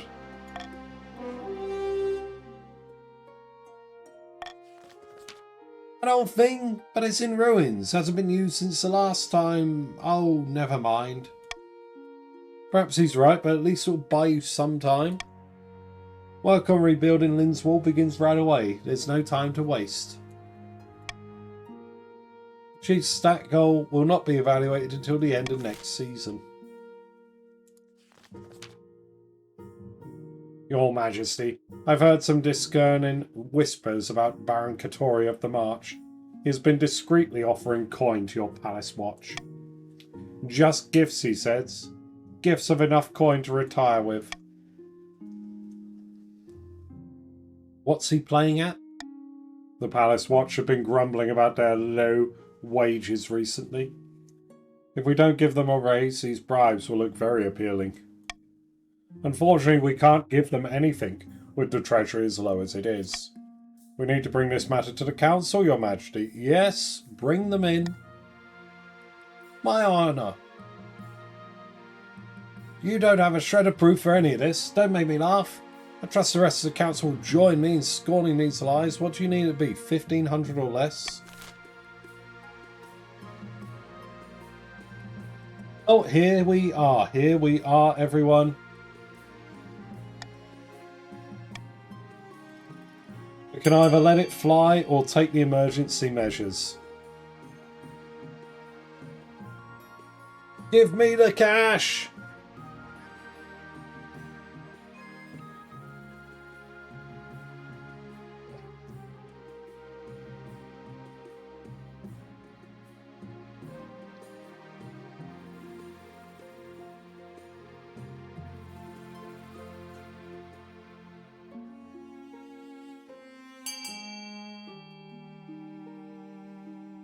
It's fine. It's fine, Pates.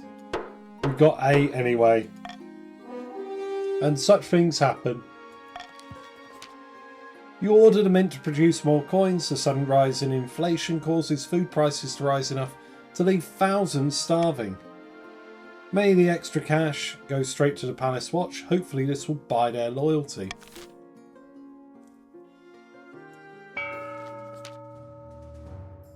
Somewhere in the march, Baron Katori sits on a banquet, gnawing on a greasy chicken leg. He and his fellow plotters discuss their scheme between mouthfuls. Some of our bribes have been accepted, but not enough. The king is paying the watch well enough that their loyalties aren't easily swayed. So we have some of the watch in our pockets. Isn't that enough? No, we can't make a move until we're sure we won't be discovered. Shouldn't it be a duckling? Is King Sven just down the table from them, talking about this? Is this at the hunt? The barons aim to load a treasury to 1,500 or less. Back in the coast, noble patrician Shadow Moon has met with their co-conspirators once again. Wine is being passed around a good measure, and it seems spirits are high. We've done it again, my good friends. The citizens are in an uproar. Riots are commonplace across the kingdom. I've foreseen no negative consequences of this. Other than for the king, of course. Excellent. I'm sure the king is already cowering in his palace. Who knew citizens could be so useful? Now, only one step remains. I have 2 proposals for the plan ahead. One way or another, we will push the citizens to turn violent. Either devalue the kingdom's currency by lowering all trade, or manufacture a food crisis by spreading mass starvation, lower all farming. Patricians, what do you want the last stage of your scheme to be?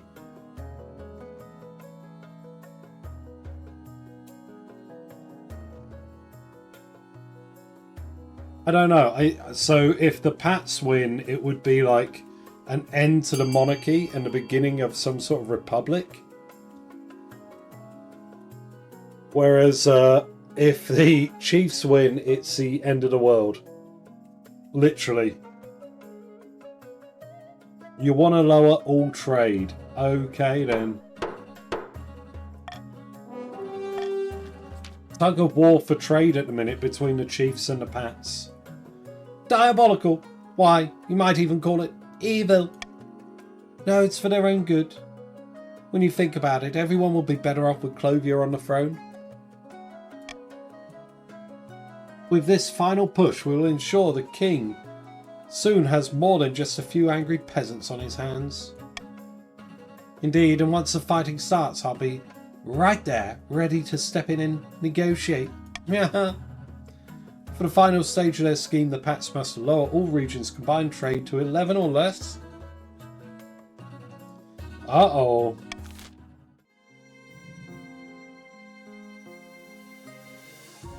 Trade 11 or less. Oh, that's rough. Okay, your heir is here. An eerie feeling in the north.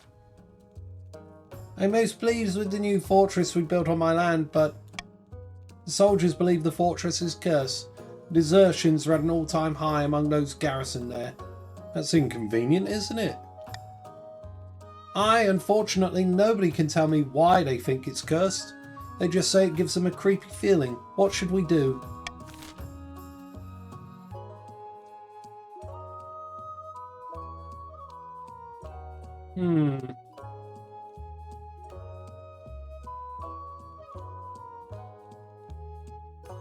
Exorcism in the north. Chad move. I love it. Vote A and the High Inquisitor will do an exorcism.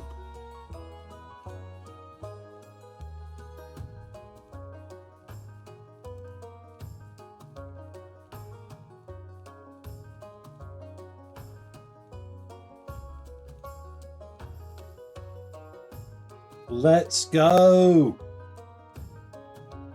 Never paint clowns on anything. No, we don't want clowns.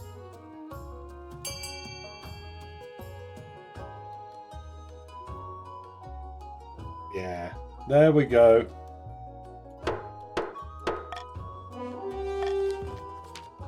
The High Inquisitor reports back from the fortress in a matter of weeks. First thing I noticed about the fortress, no birdsong. There's something deeply wrong in that place. Nevertheless, we prayed to the ninth god, burned holy incense and performed our rites. We're still not sure of the cause of the curse, but I am pleased to report that we successfully cleansed the fortress's aura. Fantastic. Greedy marcher merchants are taking advantage of cheap northern labour, your greatness, exploiting our natural resources and putting our trading companies out of business. They're vultures. Vultures! Is it really such a problem? This is just business. We got holy oh yeah, faith 10 for the Chiefs.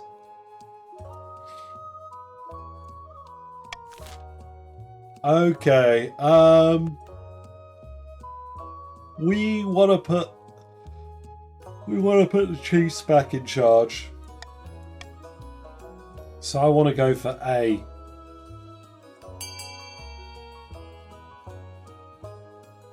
Vote A and let the Chiefs run their own companies again. Or not. Really? We're not going to go give the Chiefs their companies back? It's just business, baby. Even the Chiefs don't want their own stuff back. What is going on? A or B give Pats the win. Oh, do they?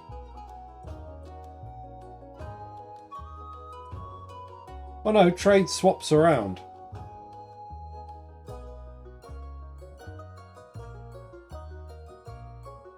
I'm very disappointed in you all. Not a travesty. I should know better than to expect the council to be of any worth to anyone. Fantastic, my companies are safe. Glad to see this council see sense for once. The marcher companies in the north continue to tick over nicely, siphoning money out of the region, making Baron Mutated Zombie the Third filthy rich.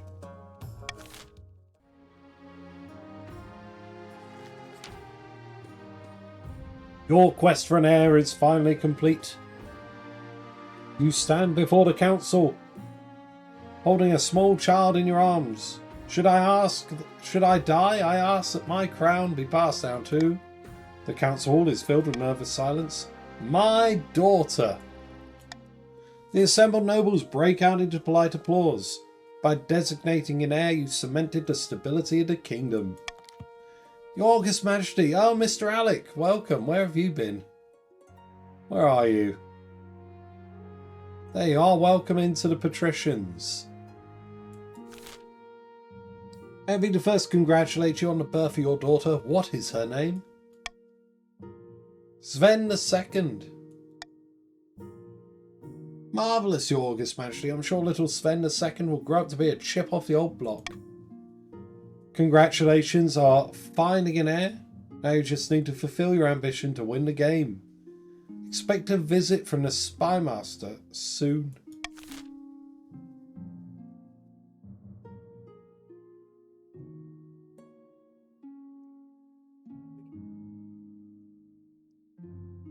Alrighty.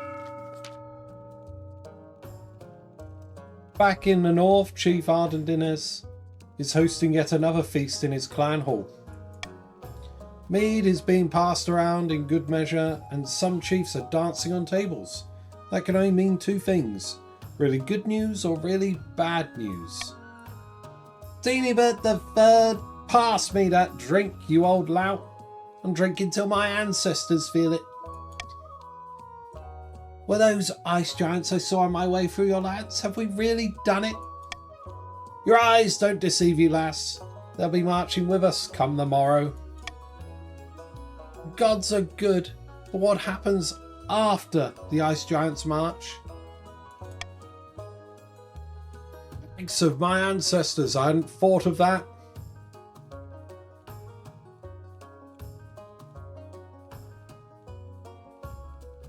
Quick, someone, fetch me another drink. Then assemble the other chiefs. Quickly, damn you.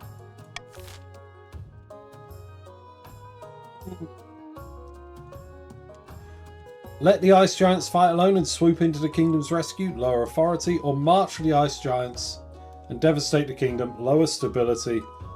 Come on, B's the thematic one. That would bring about the end of the kingdom.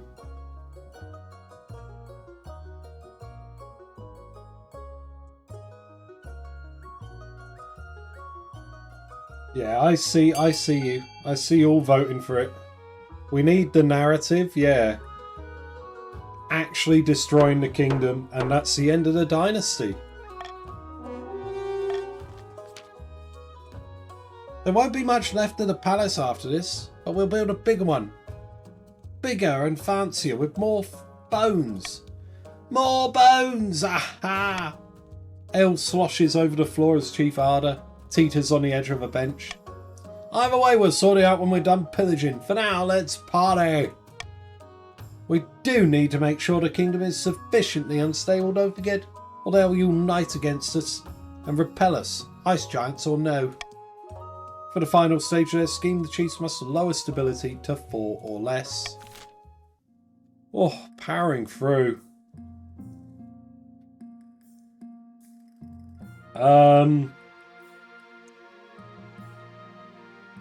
The chiefs want to lower stability, they can do so with D, the prison. If you want to hurt the chief's chances, A, the library might be a ticket. The patricians want to lower trade, they can do so with F, the Thieves Guild. So I expect A, D and F to be hotly contested. Here's everyone's money. We're going to start the auction now. Type exclamation mark fund, followed by the letter of the item you would like to fund, followed by the amount of money you'd like to fund it with. Top 2 items will be built at the end of the auction. Everything else will get a refund. You have about 40 seconds to get your funding in, so try not to miss out. There is a delay on stream, however, so I'll type in chat when there are 10 seconds left. No, don't pester people to spend money. Might be the finale. This is probably going to be the last auction of the dynasty. Boom, boom.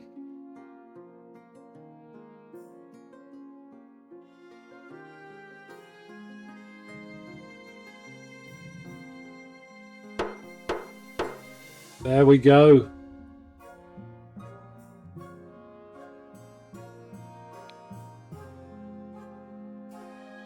Whopper, did you make it in time? I don't think you did. Stability stays exactly where it's at. Perfect.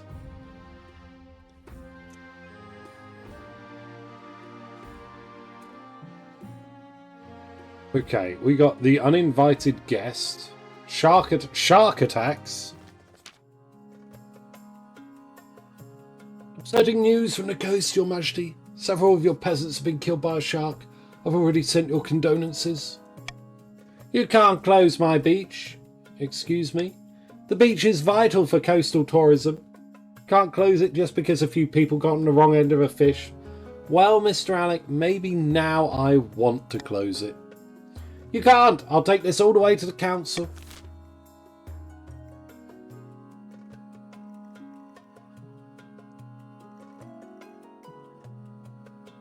I think tourist attraction sounds good, right? This would cheer everyone up. Shark World? Shark World.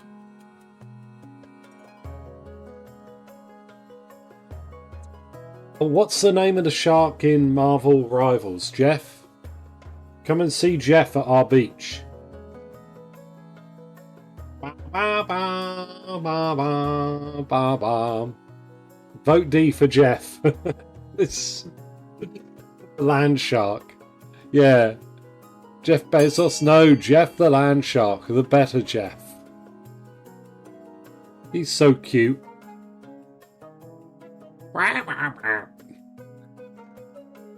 Just doing his best. Alright. Thank you, everyone. I'll give Jeff an honorary title. It's genius. We flip it on its head. Patricians are now merely furious, by the way. The patricians immediately mount an impressive public relations campaign. Come to Prosper Beach. See the world-famous Jeff the Shark. Thrill seekers, welcome. More people are dying than ever, but at least they all signed waivers. Everyone's happy, especially Jeff, who grows very fat indeed.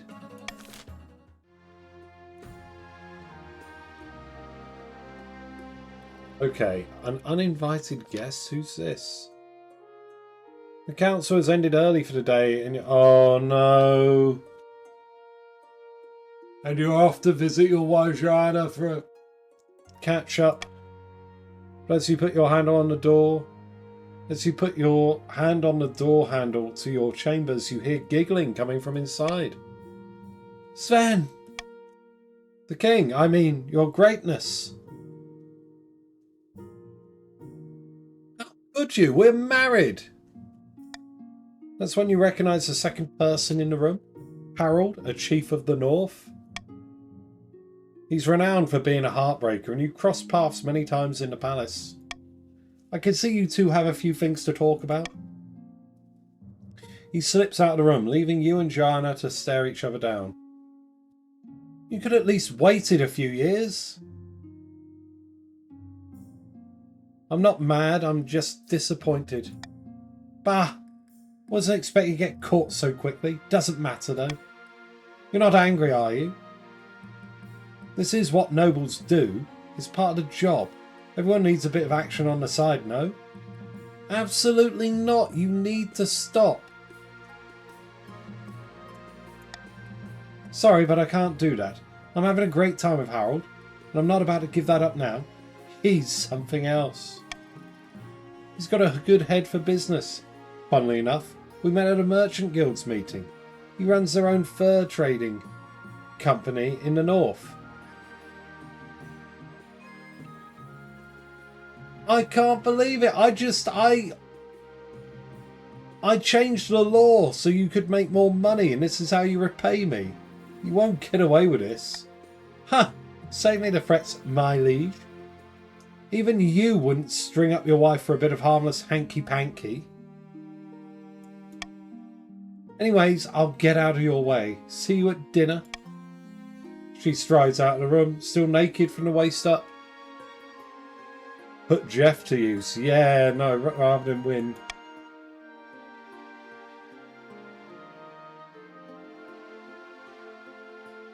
Cheat on me, will she? Joanna will pay for this. The wheels in your mind turn as you imagine all the devilish suffering you'll inflict upon your fair weather wife. But you're shaken from your thoughts as a servant in the corridor gasps loudly as Joanna walks past him. God only knows where Joanna learned to be so careless. Hits out. Pate, see ya. See you later, Pates. Oh dear. At the start of your reign, you said you wanted to be a conqueror. You look like you're planned to live up to those words. The kingdom's army is stronger than ever before. Well done, your majesty. But to shut down your nobles' scheming for good, we need to build on that reputation. Your advisors have some ideas. Is customary in our family? We should crush these disloyal nobles, take command of their armies, and force them to submit. Or if you're looking to unite the nobles rather than smash them, we should declare war on the Ashmedian Empire. They'll forget their schemes if you win. Alright, sign. Yeah, military and authority, we're going the tyrant route. It's going to be tyranny for all. Crush all those plotting against you with an iron fist. Teach my wife a lesson about cheating on me. Johanna had a fling outside the marriage, and now it's everyone else's problem. I like the narrative of it. A wise decision, Your Majesty. I'll begin putting together my plans. But of course it won't be easy. Your priority is to raise your authority to the kingdom's overall military as much as you can. And of course there can't be open rebellion among the nobles. Thank you, Marshal. You got me. Frickin' barons sending me a cheating wife.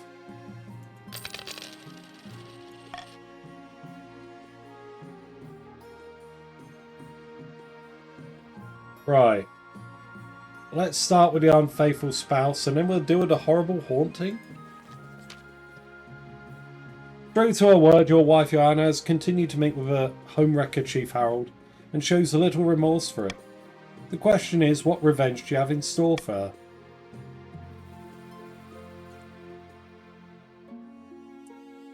I'm going to go public and let the council decide. Ooh, no. Find someone to put a curse on Joanna. Yeah, let's do... no, wait. These are all underhanded. Right. I wouldn't do anything underhanded, right? We got to go public. If Joanna is so brazen, you can make sure everyone knows about it. The council can decide what to do with her. You order your spy master to collect evidence in the coming weeks.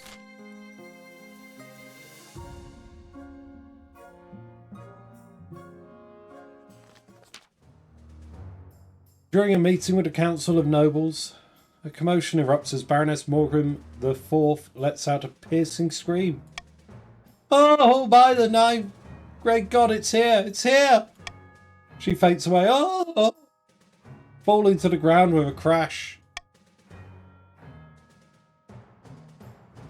Oh, she'll be fine. With some brisk shaking, Morgan comes to. Fuds, yeah. I thought I'd be safe from it here, but unfortunately, when they built that library on my land, some manner of spectre was disturbed and it's made me its target. What's it doing exactly? Are we really entertaining this nonsense? I hear voices, my liege. Little pinpricks at the back of my mind. Just now I saw a horrid grey shape hanging over me, its face rotting like a mask.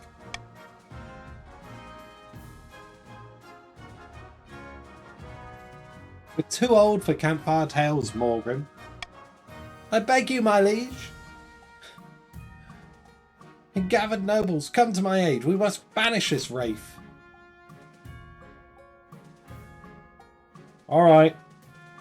Send the Inquisitor. Vote A. Banish the wraith. You know it works. Morgan has gone insane, or has she? Is it your turnips? Are the turnips haunting Morgrim?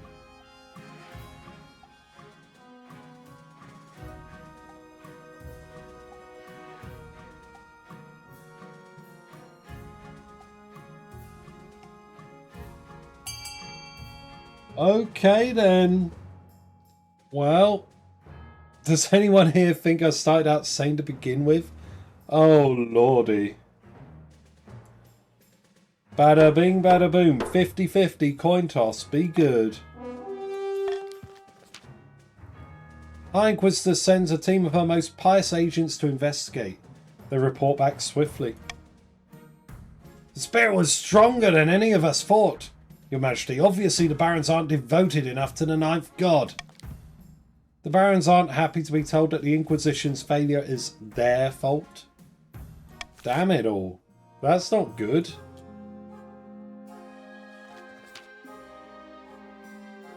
You've done some redecorating in the throne room, anticipating your future as an iron-fisted tyrant. When the Marshal walks in, she whistles appreciatively. I like what you've done with the place. Lots of chains and spikes. Is that a working Iron Maiden? And it's shipped over from Taverlin. Very nice. I didn't even know they still made these. Oh, but that's nothing. You pull a lever in your throne room. A trapdoor opens to the Marshal's left. Beneath it is a pit full of writhing snakes, all deadly, of course. Ha! Classic. Let them try and vote against you now. She composes herself. I've been surveying the troops across the kingdom. Alright, troops, 60%. Pretty good odds. Is this it? Are we about to become the tyrant of the realm?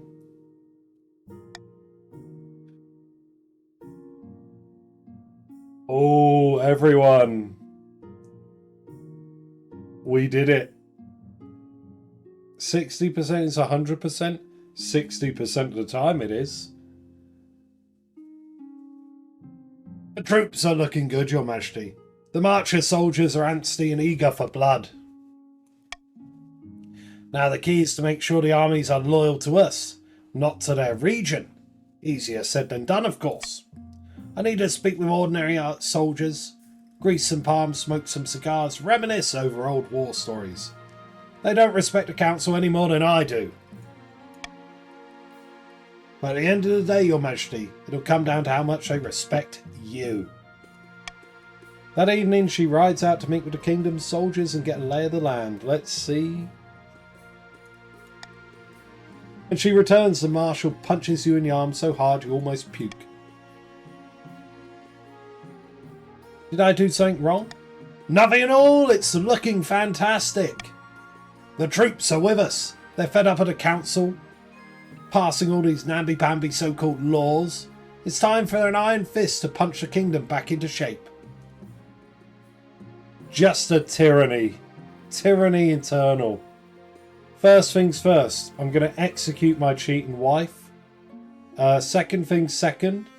I don't know. Round up all the pats. Give them a damn good talking to.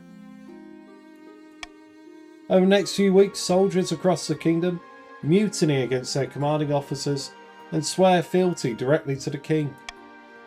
The nobles beg for a council session to discuss the crisis, but you put them off, blaming the renovation of the council hall. Of course, there's one person you can't avoid, your wife. This is a fine to do, eh? Never thought you'd take control of the armies of my homeland.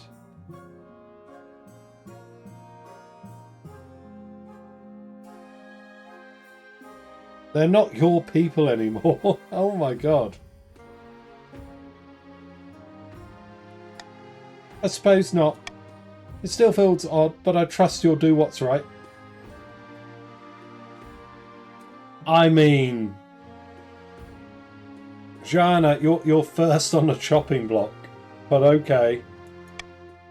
At long last, after you're sure the armies of the kingdom are in the palm of your hand, you allow the next council session to go ahead. The final council session. Oh ho ho ho. The marshal stands at your right hand, flanked by a garrison of the city watch. The honour guard flank you on the other side, ready for anything. Nobles file in, one by one. Is that an Iron Maiden? Most of them are looking nervous, but Baron Hyena Droid just looks angry. Your recent conduct has been outrageous, my liege, unforgivable. Delaying council sessions, secret meetings with our soldiers, violating the feudal contract. My top officers have been killed in this little mutiny of yours. Let's call a vote right now. I'm ready to deprive you of that crown. No, scratch, I'm ready to deprive you of your head.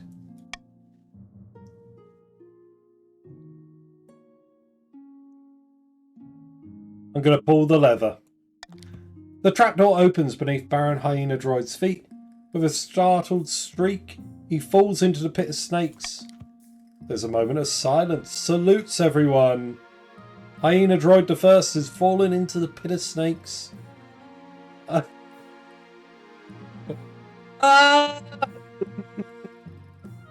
Droid the Second is here. Fantastic. Look at that. Ending on a high note, really. Kill count up to 3. Fantastic. Your greatness, I'm sure we're all delighted to be here. Right, you lot, I don't think we need any more votes, do we? The king can take over from here. Of course, Marshal. Now get out, all of you. As the nobles shuffle out with their tails between their legs, you let out a joyful laugh. Maybe some would describe it as an evil cackle.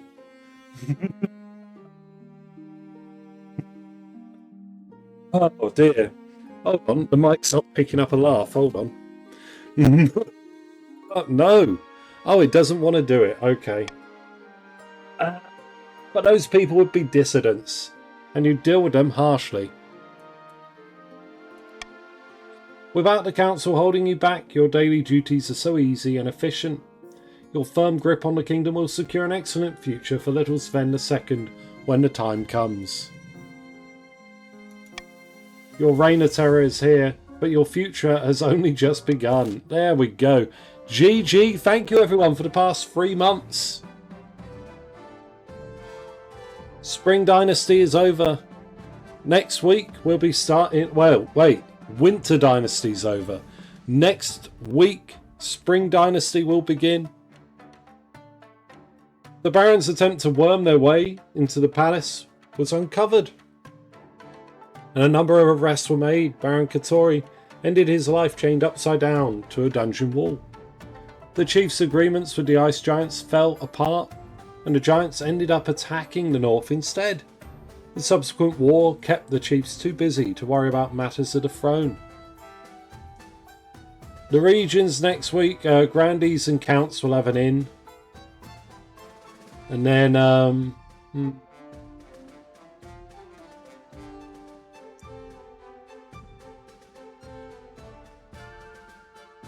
mean, if it's spring, I'm thinking Pats.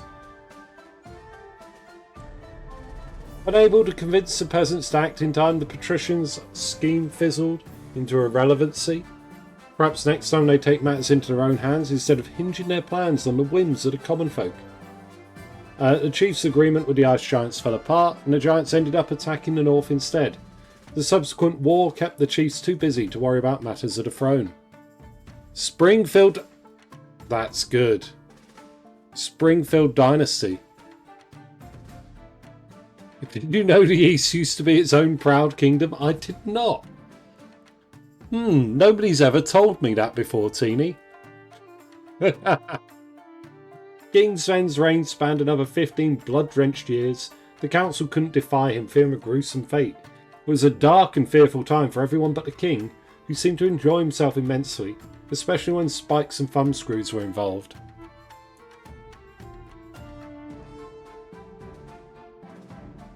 You know what's funny? Chiefs rebelled against the barons to place a man loved and loving the common folk. Barons cannoned them into the next plane. Chiefs rebelled once again and placed someone against any underhanded methods, only to raise a tyrant. If only the barons hadn't sent me a wife that cheated on me. That's all it was. King Sven the Unbending. Orgrim's the wealthiest. Teeny Bert's the poorest, but look at this. Queen Sven II, inheriting the tyranny. No more schemes, only tyranny. We have abolished the council altogether, and the kingdom shall march happily ever onward.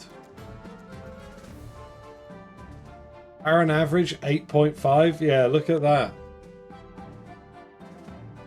Barons should know their place.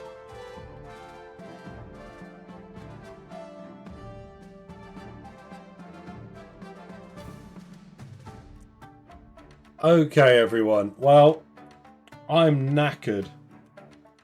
So I'm going to call it here.